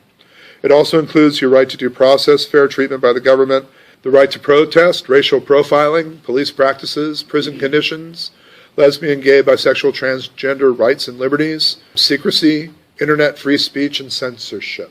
MAD, Mothers Against Drunk Driving. Their power comes from well-informed members who encourage legislators to support their issues. But where their real power comes from, we can ask Barbara Bards in the Madisonian model, the role of the federal system that we have. Remember I said in defining federalism that it serves as an anchor that actually increases pluralistic democracy because it allows us not one but two places to be citizens at the federal and at the state level. MAD's power comes from most all drunk driving laws are state laws. And so they act in 50 different state organizations to be very effective in affecting drunk driving policy at the state level. And so drunk driving, victim services, and underage drinking are their main causes. And again, these are goo-goos, good government. They don't take direct material benefit from this. They're doing it to serve the public good. The next one is veterans, and I have two to offer you. First, I give you the Veterans of Foreign Wars, the VFW. Do we have any VFW members here? So the VFW serves to bring the issues surrounding veterans, healthcare, education, services, interaction with the VA, the Veterans Administration, and their voice to Congress and to the lawmaking process.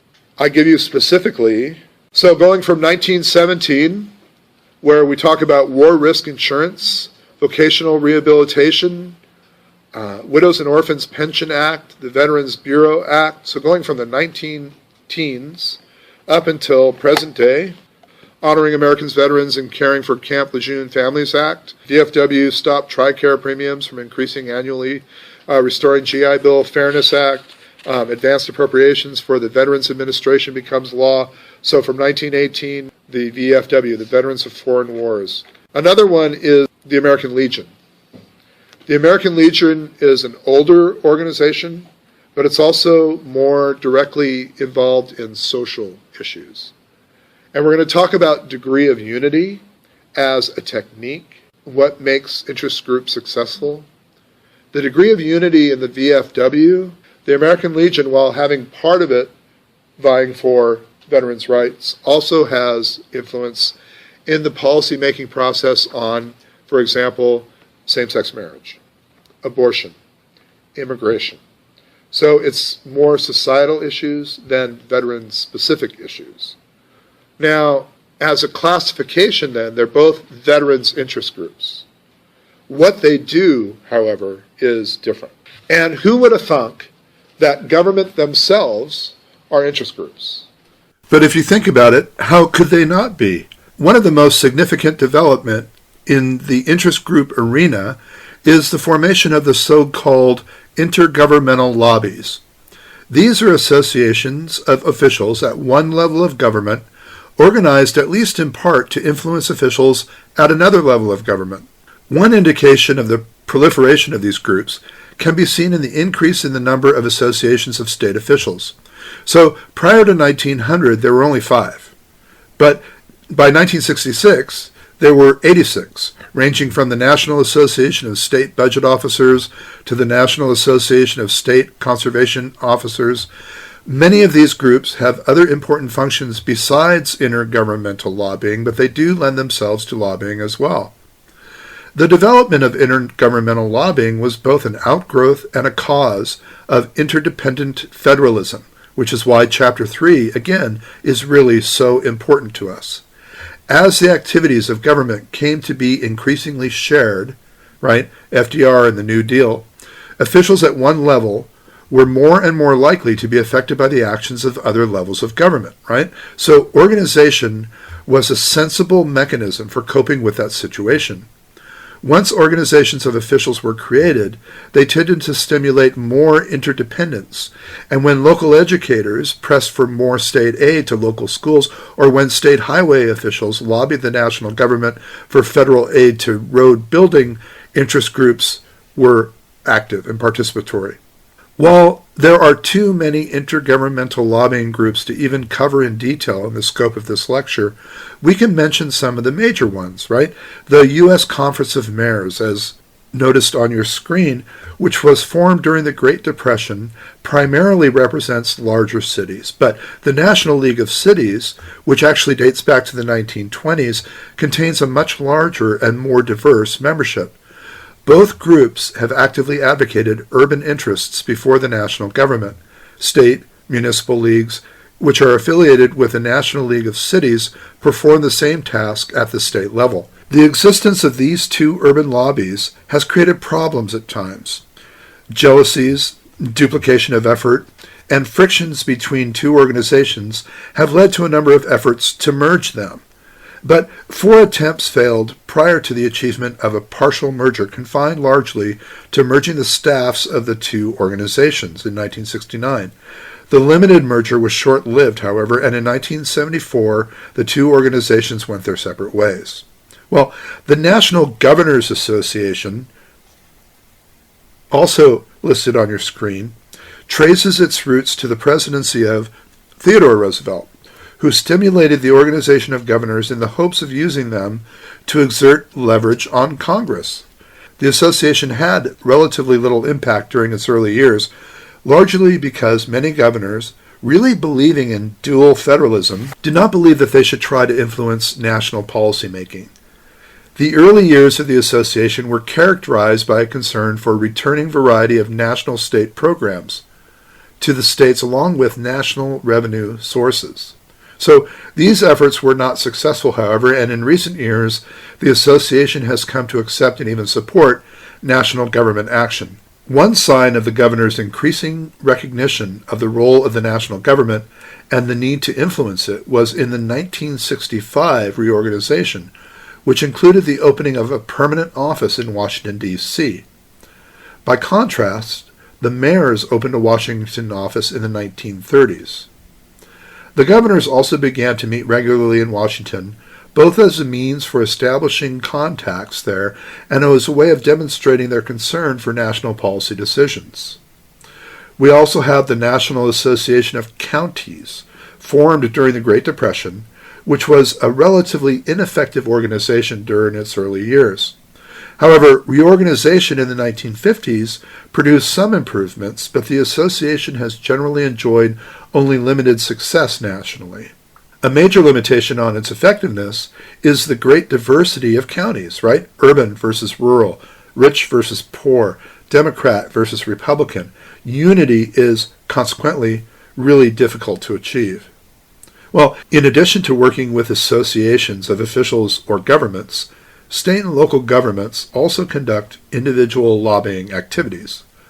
A number of states and localities have their own offices in the nation's capital, and subnational officials often contact national officials to request assistance, express complaints, or otherwise seek to influence decisions in Congress or even in the executive branch, including the bureaucracy. I'll give you a great example of that when we talk about the Association of Bay Area Governments here in a second. Officials of a single state or even a locality acting alone can often express their specific views more clearly than they could working through a national association, which virtually always requires compromise before its members can reach a position. Of course, that advantage of individual action may be offset by the limited influence that an individual state or locality is likely to have on members of Congress. The other group of intergovernmental lobbies worthy of some note for us today is the bureaucratic specialists. People like, educators, highway officials, law enforcement officials, and so forth. They are often highly active in lobbying other levels of government, and they have scored a number of successes over the years. As we saw in Chapter 3, they have succeeded in creating a grant system that channels funds to their agencies and does not permit much of the money to be shifted to other activities. I'm talking about education specifically. the intergovernmental lobbies have a number of resources that enhance their political clout. First of all, the governors, mayors, and other state and local officials have the legitimacy and respect that result from their positions as elected officials, right? Elected representatives of the public. When they appear before Congress or other governmental bodies, they speak as a people chosen to carry out public responsibilities, and so their words have weight. Less idealistic, but no less important, is the influence the officials derive from being politicians in their own rights, politicians who serve the same people as the officials they seek to influence. When the mayor of the largest city in a representative's district seeks aid for his city, that representative can hardly ignore the implications for his or her own career. In similar fashion, a president who plans to seek re-election must necessarily be attentive to the concerns of governors whose states loom large in his re-election plans. So, as a result of these factors and more, intergovernmental lobbies have generally enjoyed another political resource: access, the ability to get a sympathetic and respectful hearing.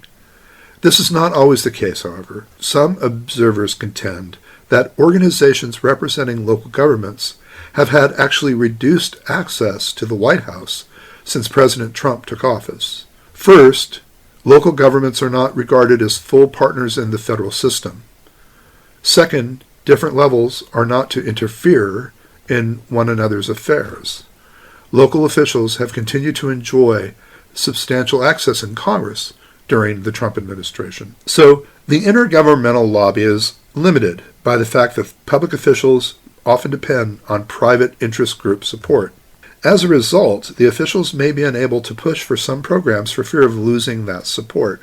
A group of mayors, for example, might favor a proposal but hesitate to support it for fear of angering private groups active in their respective communities. Governors are similarly reluctant to publicly advocate positions that will anger groups that make large campaign contributions or are otherwise influential in state politics. Concern for adverse political consequences often restrains public officials, even while acting in their intergovernmental lobbying, as well as other arenas. But we said any collection of individuals banding together with a like mind to actuate, to drive public policy or to change public policy, right? Then, of course, you have the National Governors Association. The governors of states are going to want to come together to talk to the federal government about the needs of states specifically. The National Governors Association, in looking at its issues, the mission of the National Governors Association is to ensure that governors' views are represented in shaping of federal policy. The National Governors Administration policy positions reflecting governors' principles on priority issues guide the association's effort to influence federal laws. Marketplace fairness, to preserve municipal bonds, reauthorize and fix the Elementary and Secondary Education Act. These key issues, then, that the Governors Association are fighting for. The U.S. Conference of Mayors, same deal, except from the mayor's perspective. Legislation and programs, let's look at standing committees. Children, Health and Human Services, Community Development and Housing, Criminal and Social Justice, Energy, Environment, all these issues that cities are interested in and working with the federal government to achieve most likely funding, but also a favorable policy for the needs of cities to be discussed, for the needs of cities to be taken into consideration when creating federal legislation. The Conference of Western Attorneys General of the states coming together as an interest group.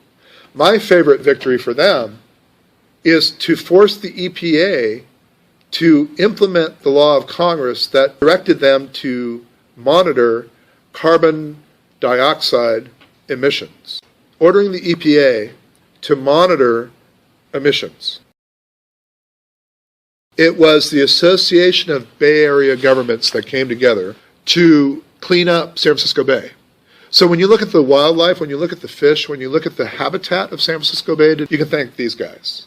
Because these are the guys who went around and they forced the state to clean up their act. They self-imposed regulations on manufacturing. These are all the cities that touch San Francisco Bay. So we're talking about Oakland, San Francisco, Emeryville, Berkeley, all the way around. right? And they forced themselves to limit their effusion into San Francisco Bay, their pollution into San Francisco Bay. It was a self-imposed regulation, and they sought funding from the feds to help. And so from the 1970s to today, the health of San Francisco Bay is directly accountable to these guys. And so the next element of examining interest groups is looking at their effectiveness, or what makes them effective. And so I would argue that there are 6 key elements that we can apply, and I have some examples for you. They include size, degree of unity, organization, money, leadership, and well-defined goals. Size. The better organized, the more effective, it's true. But nothing says success or effectiveness like size of an organization. For example, I give you the AARP, the American Association for Retired Persons. They have 38 million members. Out of a population of 280 million, this basically represents 13% of the population. That's huge.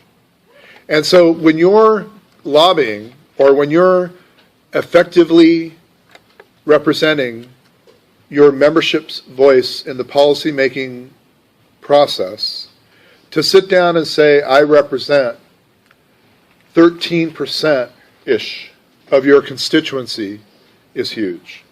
They're very powerful. The AARP was especially successful, I would argue, in the conversation about Medicare picking up prescription costs. And so this only happened when Medicare didn't cover prescription costs.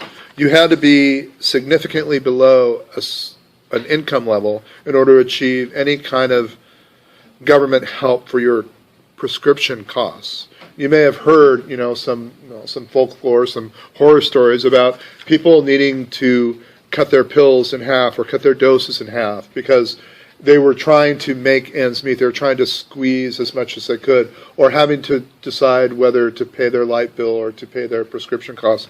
And I remember with my father, bless his heart, before he passed away, I was primary care, and his prescription costs could be $2,000, $2,500 a month just for his prescriptions. So Medicare coming out and beginning to pay for prescriptions or covering a great part of prescriptions is huge. And again, it's the AARP that really made this possible. They were the prime mover in the conversation. So there's real world application. There's real world effectiveness when you're talking about the role of interest groups in civil society. Now, size is important, and I said, but organization is good too. Does anybody know how they get 38 million members? Well, it's only $12.50 for a year, and most people, your book talks about the free rider. Why pay for anything when you're going to get the benefits for free anyway?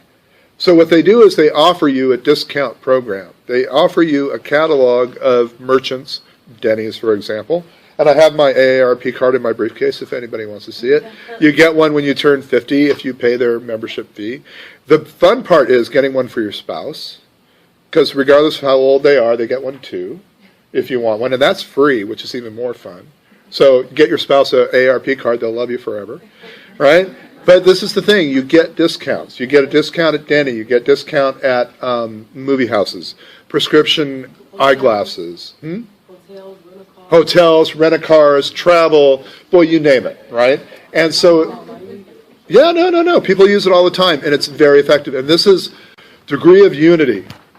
If there is considerable unity in the group, it can act decisively, even if the membership is less than huge. Now, the NRA, the National Rifle Association, is huge. Don't get me wrong. The NRA is huge. It's very powerful.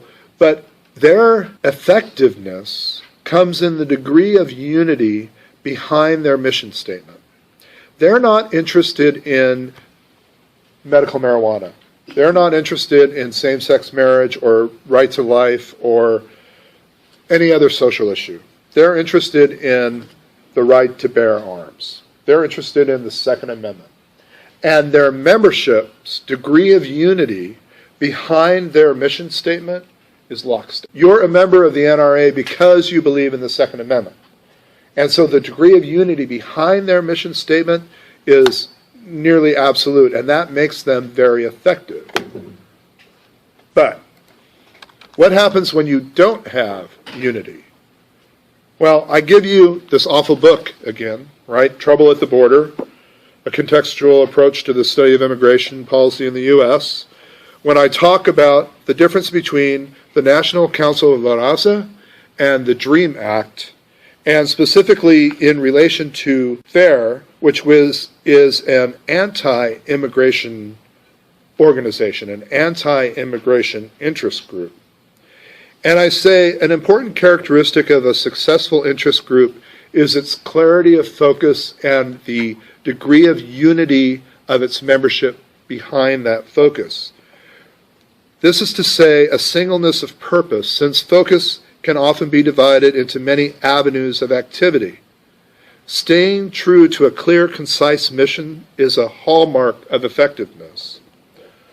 While FAIR, the Federation of American Immigration Reform, is single-mindedly advancing its concerns regarding immigration reform specifically, the National Council of La Raza has a broader mission that includes, they say from their website, 5 key areas: assets and investments, civil rights, immigration, education, employment, and economic status, and health, including nutrition.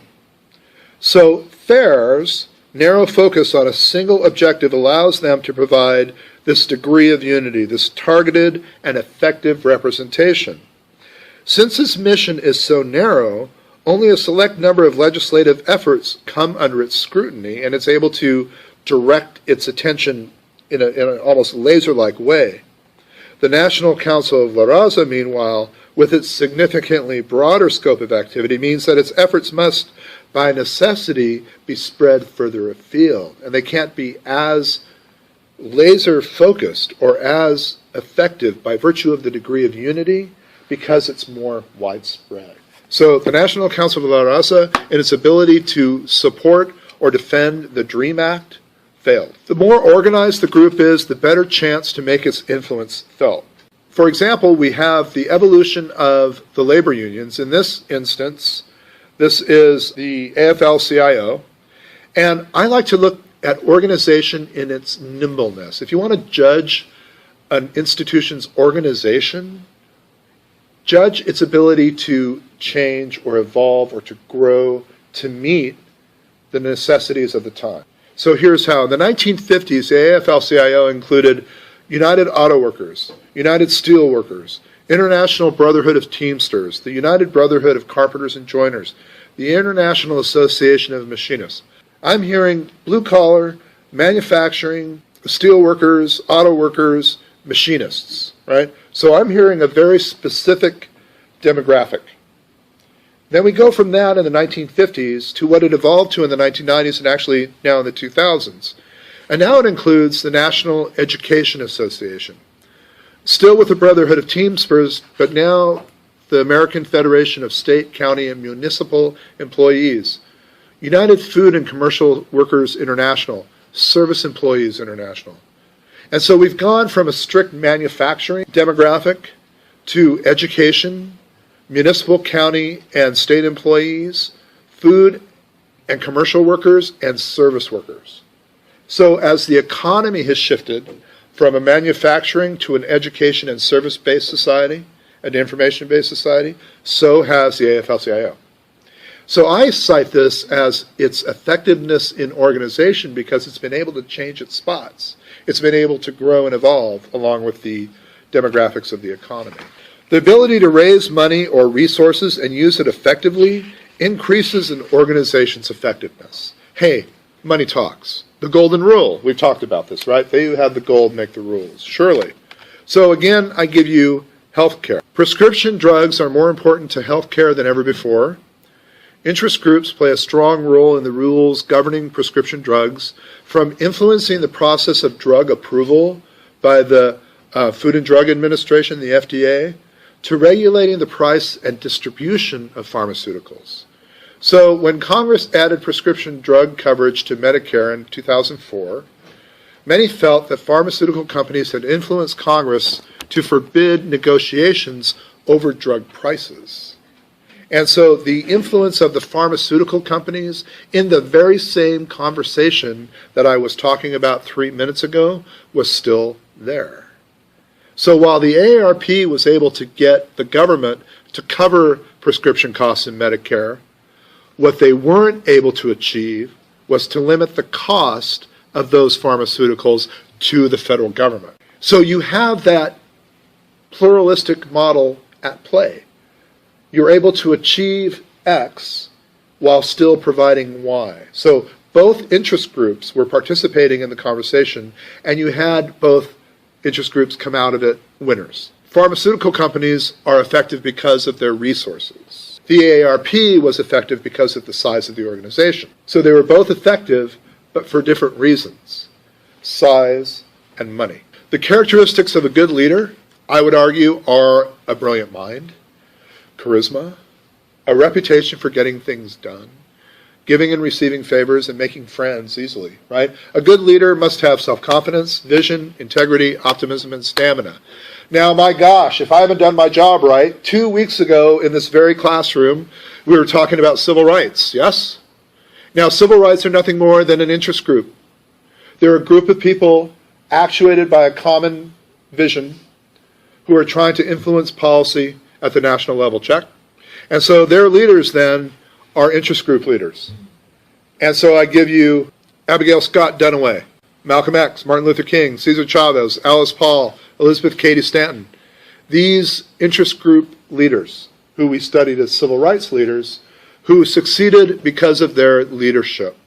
I remember Abigail Scott Duniway, right? This is the woman with that little clip about Oregon and her having written 18 novels and raised 6 kids and, oh Lord, put us all to shame, right? By her hard work, her stamina, her brilliance, charisma, Martin Luther King, his ability to speak, the March on Washington, vision, Cesar Chavez, dedication, Alice Paul.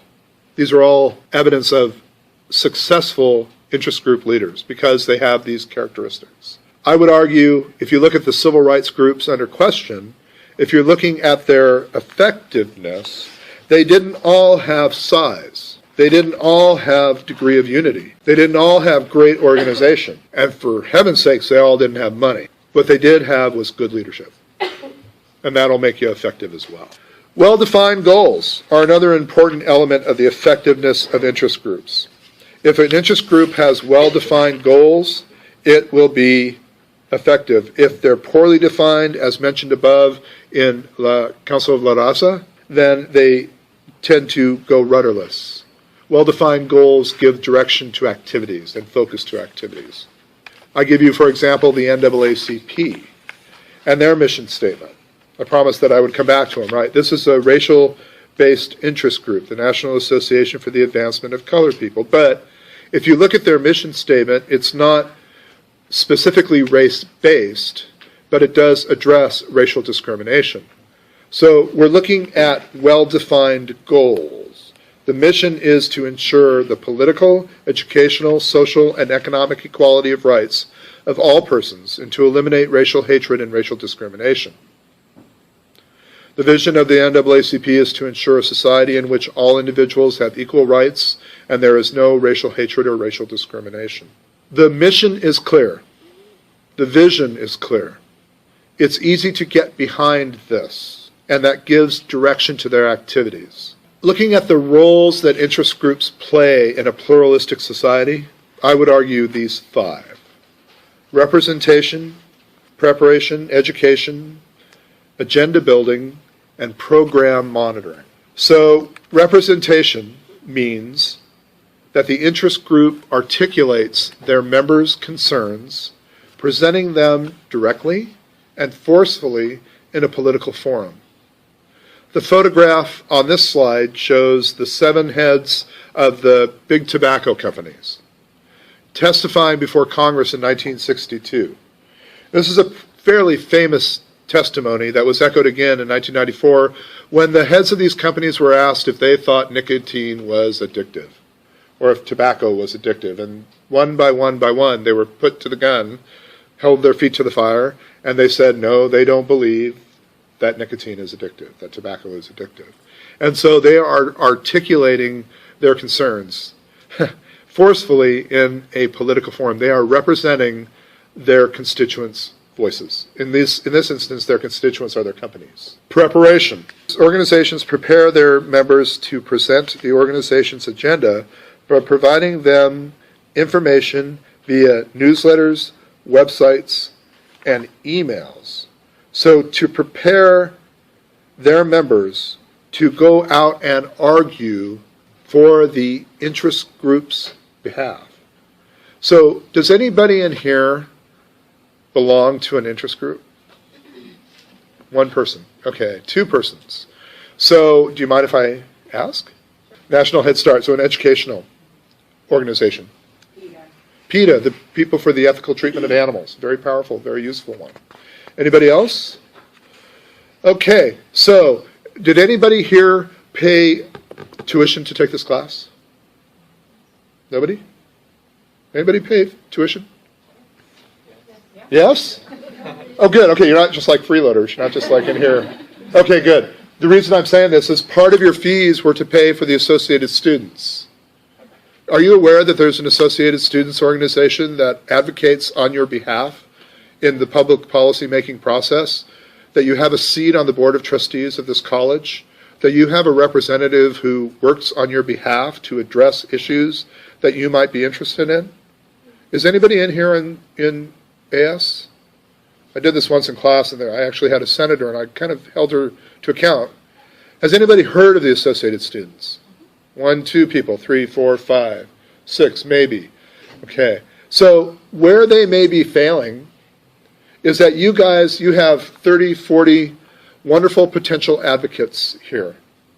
Their job, if they're an interest group, is to prepare you to present that organization's agenda, to tell you what the issues are, to prepare you, to educate you on how to effectively represent that.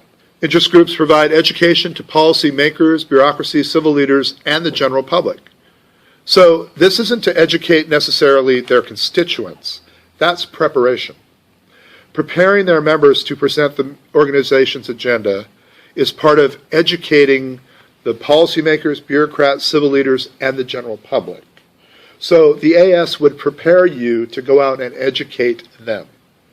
However, note they normally only provide their side of the story. Agenda building. We talked about this last week. The more we talk about something, the more salient it becomes, the more a part of the general conversation it becomes in society. We build the agenda. We force Congress to look at an issue. So Head Start is a really good example because what you're doing is you're forcing the agenda of education. And whatever elements of Head Start you're working with, it's great because you're building the agenda by participating in this. You're setting a strategy to bring new issues into the political limelight. And so what you're doing is you're making government aware of problems through advocacy that then try to see that something is done to solve them. Not just saying, this is the problem, but if you're doing it right, this is the problem and here's how we can fix it to provide a solution in the agenda setting. Program monitoring. Interest groups follow up on government programs, as I suggested with the EPA and the Conference of Western Attorneys General, to follow up on government to make sure that it's doing their job, keeping constituents abreast of developments in Washington and Sacramento, and in the local communities where they're being implemented. Program monitoring means that when problems arise, they push administrators to resolve them in ways that promote the group's goals. How they do what they do. Finally, techniques. The techniques used by interest groups to achieve their goals include electoral activities, litigation, direct action, lobbying, and information campaigns. You ready? We're coming into the home stretch. Take a deep breath. Here we go. Electoral activities, electioneering. Remember in the beginning when I talked about PACs, political action committees? Well, here they be. And electioneering, we go to opensecrets.org. And this is an interest group, a nonprofit organization that strives to promote freedom of information around campaign finance, or who a politician is in bed with. And so I said that I was going to be picking on Mike Thompson. Not picking on him, but he's our legislator. He's our representative in Congress. And so, Mike Thompson, you do a search in the box. There he is, Democrat, California. So here we have his committee assignments. He's on the Ways and Means Committee in Congress. He was funded by having raised $471,000, spent $318,000. He has $1.4 million cash on hand with debts of $20,000. The top 5 contributors for Mike Thompson: the American Federation of Teachers, the American Academy of Orthopedic Surgeons, College of American Pathologists, and Johnson & Johnson.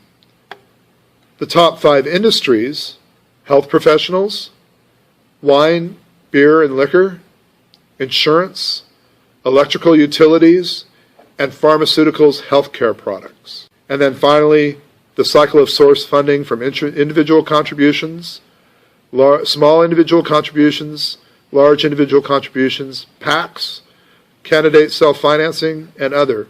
So he got 66% of his funding from political action committees, 26% from large individual contributors, and only 6% from small individual contributors. So opensecrets.org allows us a glimpse in electioneering, or electoral activities, creating a legislative environment that's conducive to ... In an economic system marked by great differences in income, great differences in the degree to which people are organized are inevitable. Moreover, as Madison foresaw, limiting interest group activity is difficult without limiting fundamental freedoms. Again, the First Amendment guarantees Americans the right to petition their government, and lobbying, at its most basic level, is a form of organized petitioning, right? Still, if it is felt that the advantages of some groups are so great that they affect the equality of people's opportunity to be heard in the political system, then restrictions on interest group behavior, especially PACs, can be justified on the ground that the disadvantaged must be protected. Pluralist democracy is justified on exactly these grounds. All constituencies must have the opportunity to organize, and the competition between groups as they press their case before policymakers must be fair. So, some critics charge that a system of campaign finance that relies so heavily on PACs undermines our democratic process. It's not merely a matter of wealthy interest groups showering incumbents with donations. Surely, members of Congress aggressively solicit donations from PACs. Although observers disagree on whether PAC money actually influences policy outcomes, as I suggest, agreement is widespread that the PAC donations give donors better access to members of Congress. So, we touched on political action committees, or PACs, as being one of the contributors to Mike Thompson's campaign. Your book touches on this in Chapter 7, but again, what is a PAC, a political action committee? Well, one of the organizational resources that can make a lobbyist's job a heck of a lot easier is a political action committee. PACs pool campaign contributions from group members and donate those funds to candidates for political office. Under federal law, a PAC can give as much as $5,000 to a candidate for Congress for each separate election. PACs have grown much more prevalent since the early 1970s. The greatest growth came from corporations, most of which has been legally prohibited from operating PACs. There was also rapid growth in the number of non-connected PACs, largely ideological groups that have no parent lobbying organization and are formed solely for the purpose of raising and channeling campaign funds. Thus, a PAC can be a campaign wing affiliate of an existing interest group or a wholly independent, unaffiliated group. Although most PACs give less than $50,000 in total contributions during a 2-year election cycle, some PACs contribute millions of dollars to campaigns. For example, going back a little bit, during the 2003-04 election cycle, the National Beer Wholesalers PAC gave $2.4 million to congressional campaigns, and the National Association of Realtors PAC distributed a whopping $7 million in contributions to candidates, other PACs, and independent election-related expenditures. So, why do interest groups form PACs? Money, right? The golden rule, guys. They who have the gold make the rules. The chief executive officer of one manufacturing company said his corporation had a PAC because the PAC gives you access. It makes you a player. Members of Congress and their staffers generally are eager to meet with representatives of their constituencies, but their time is limited. However, a member of Congress or a staffer would find it difficult to turn down a lobbyist's request for a meeting if the PAC of the lobbyist's organization had made a significant contribution to the last election. So typically, PACs, like most other interest groups, are highly pragmatic organizations. Pushing a particular political philosophy takes second place to achieving immediate policy goals. In recent elections, corporate PACs as a group have given as much as 85% of their contribution to incumbents. At the same time, different sectors of the PAC universe may strongly favor one party over the other. Approximately 9 out of $10 that unions give go to Democrats, whether they be incumbents, challengers, or open seat candidates. So critics charge, perhaps rightfully so, that members of Congress can't help but be influenced by the PAC contributions they receive. Political scientists, however, have not been able to really document any consistent link between campaign donations and the way members of Congress vote on the floor of the House or the Senate. The problem is this: do PAC contributions influence voters in Congress, or are they really just rewards for ideologically like-minded legislators who would vote for the group's interests anyway? Some sophisticated research does show that PACs have an advantage in the committee process and appear to gain influence because of their additional access.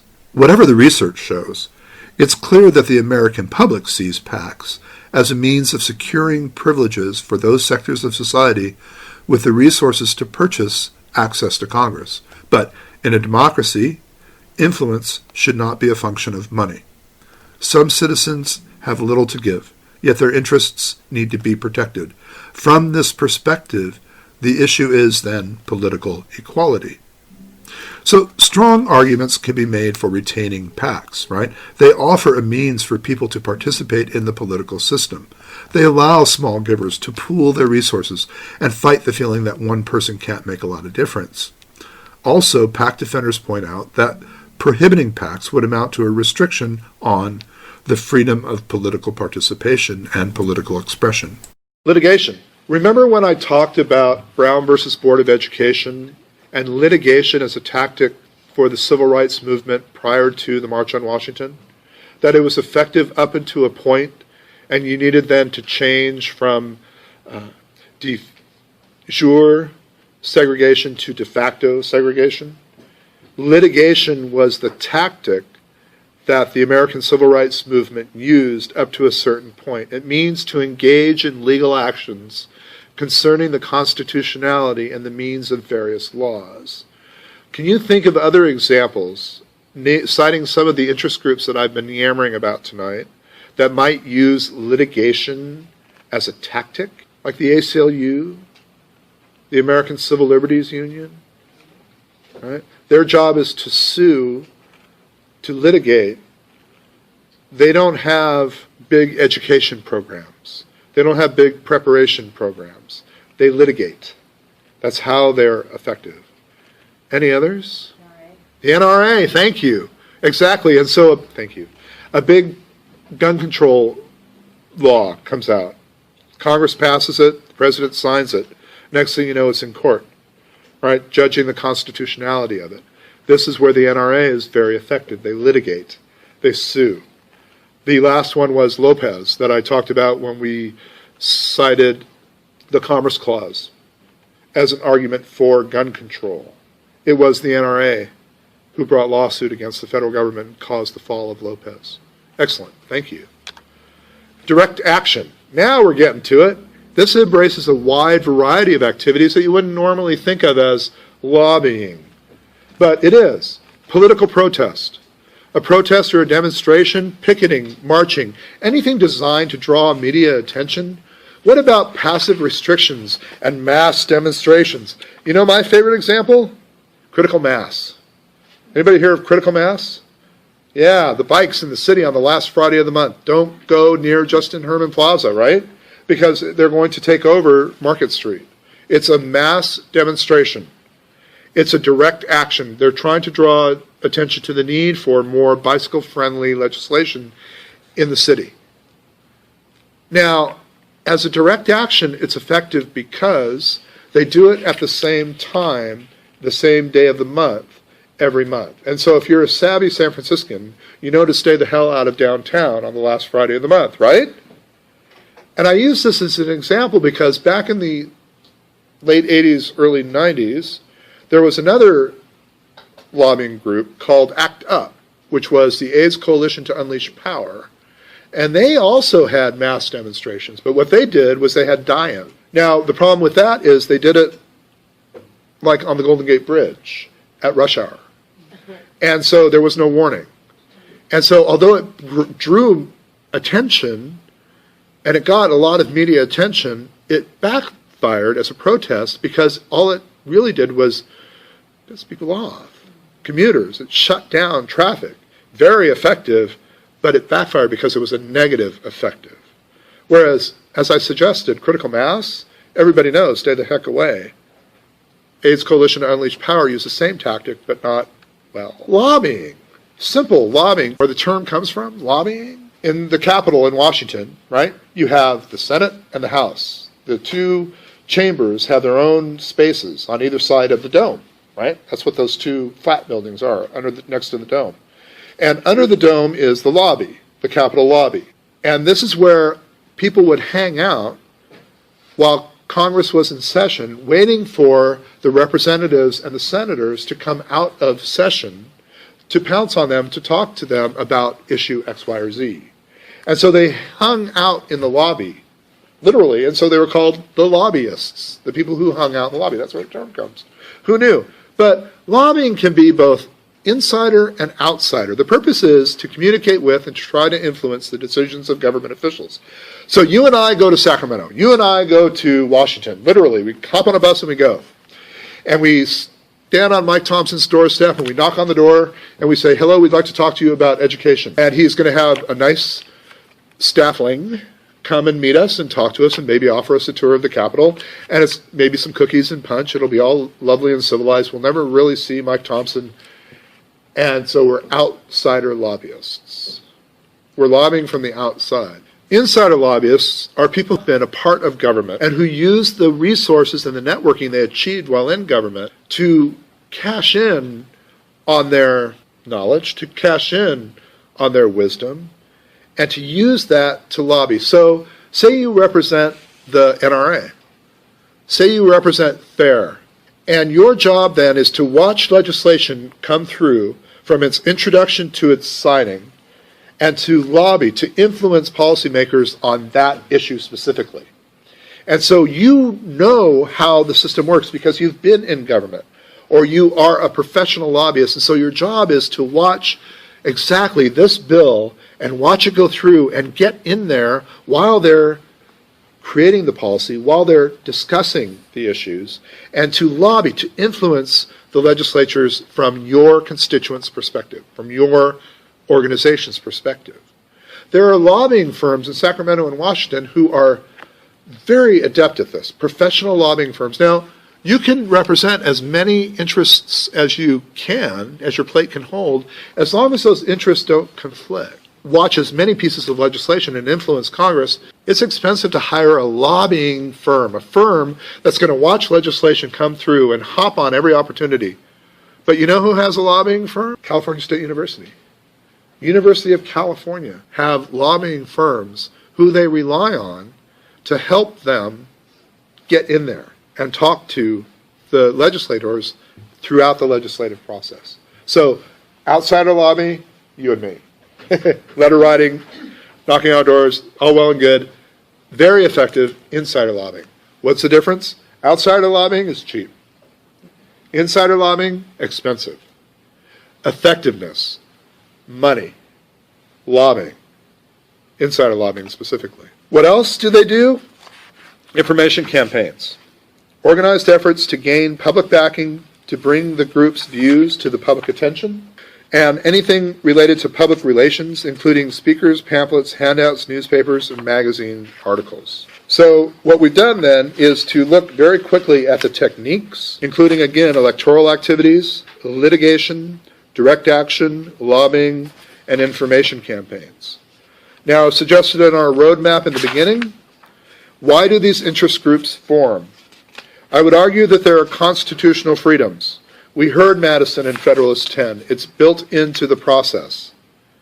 There is a diversity in our society that creates many differences that give rise to different interest groups and views on public issues. We've been talking about these. There are regional differences, racial and ethnic differences, religious differences, economic differences. All of these, this richness of our demographic of our nation, this pluralistic model, results in a diversity of opinions that are manifested by interest groups. Again, federalism. Just the structure of federalism itself encourages the groups to form. Remember, to petition government for goods and services, to nominate and elect candidates are true in the Constitution both of the United States and California. You'll note that both the formal and informal traditions of American politics provide fertile grounds for interest groups. One feature of the American system that enhances their influence, I would argue, is the relative weakness of U.S. political parties. Believe it or not, our lecture in 2 weeks notwithstanding, and that stems in part from the separation of powers between the executive and the legislative branches, the weakness of the parties. It could be much stronger. For example, in a parliamentary system such as Great Britain, where the prime minister's hold on office depends on majority support in parliament, parties exert control over the legislatures, real control over the legislators, and as a consequence, over policymaking. In contrast, I would argue elections of the U.S. President and Congress are separate events, right? So the prime minister is a part of parliament, but the president is not part of Congress. So even when they're held at the same time, we're talking about two different elections. So each legislator must construct a winning coalition of interest groups in his or her state or his or her district, and the nature of those coalitions, those interest groups coming together to support the candidate, is quite different from the majority coalition that a successful presidential candidate will achieve. So Mike Thompson, from his district in California, has a small subset of interest groups, right, of groups in the electorate who will get him elected.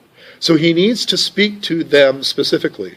That demographic in Napa is nothing when compared to the demographic of the president. So the president and the representative are really truly representing very different constituencies, not just in size, but in the nature of interest groups and the influence of interest groups on their election.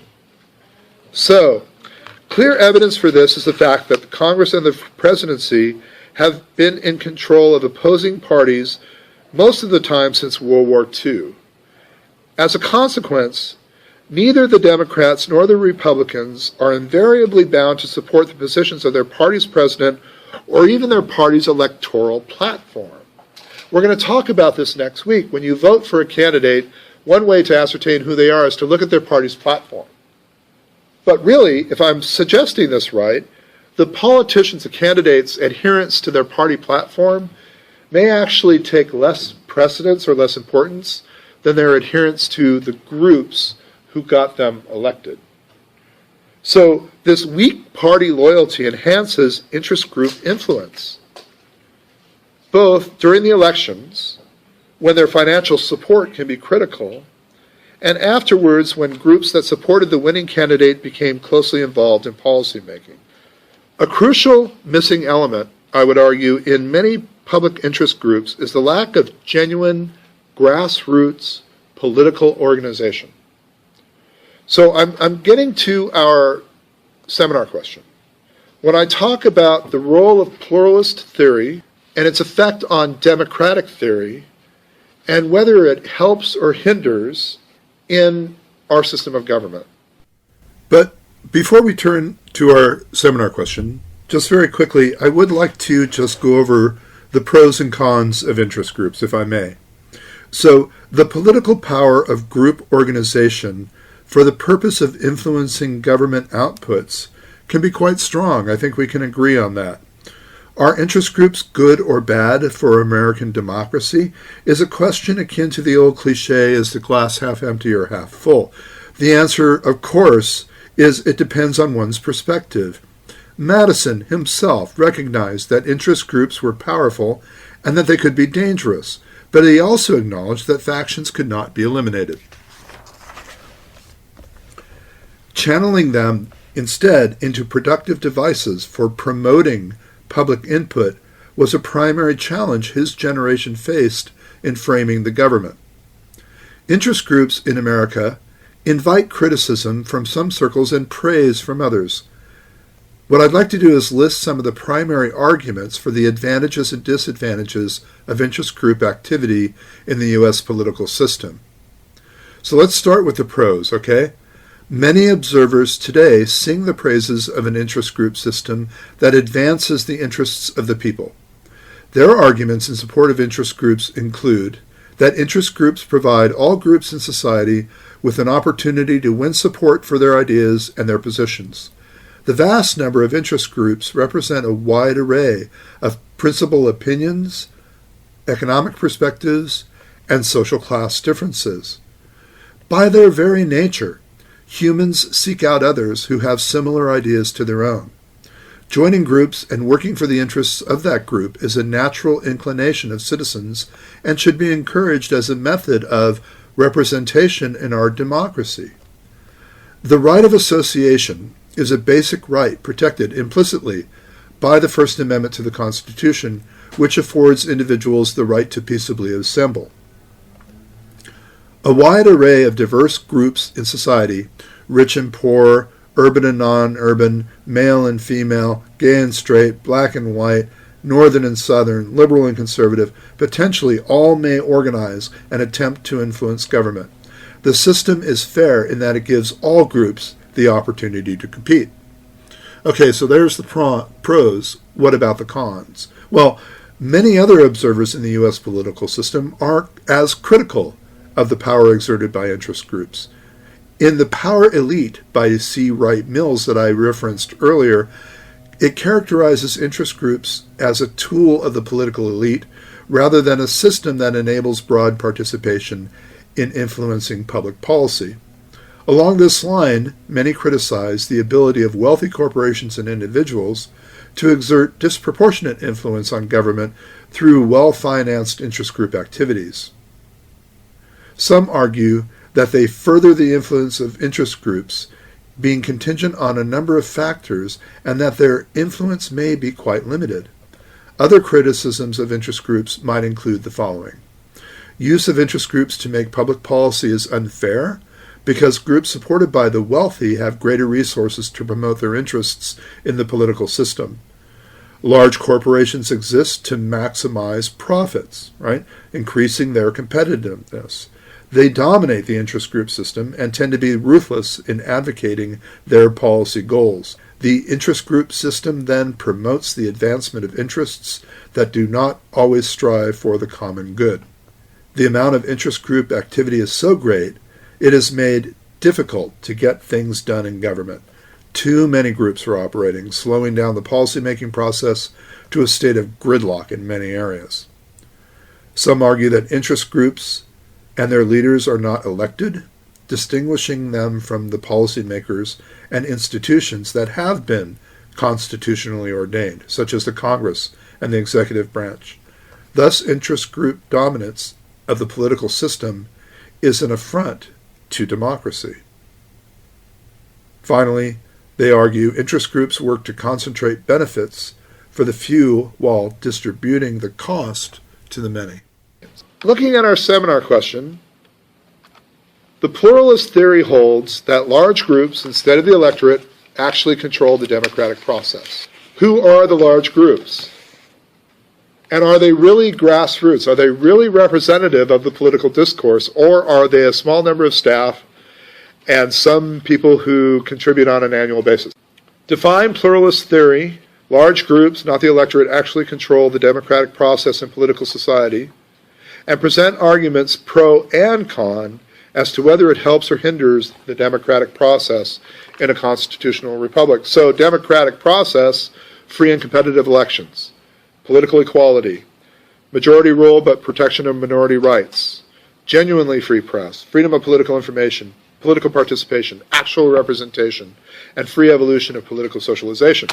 So, I think what it comes down to is it's neither fish nor fowl. It's neither black nor white. It's both.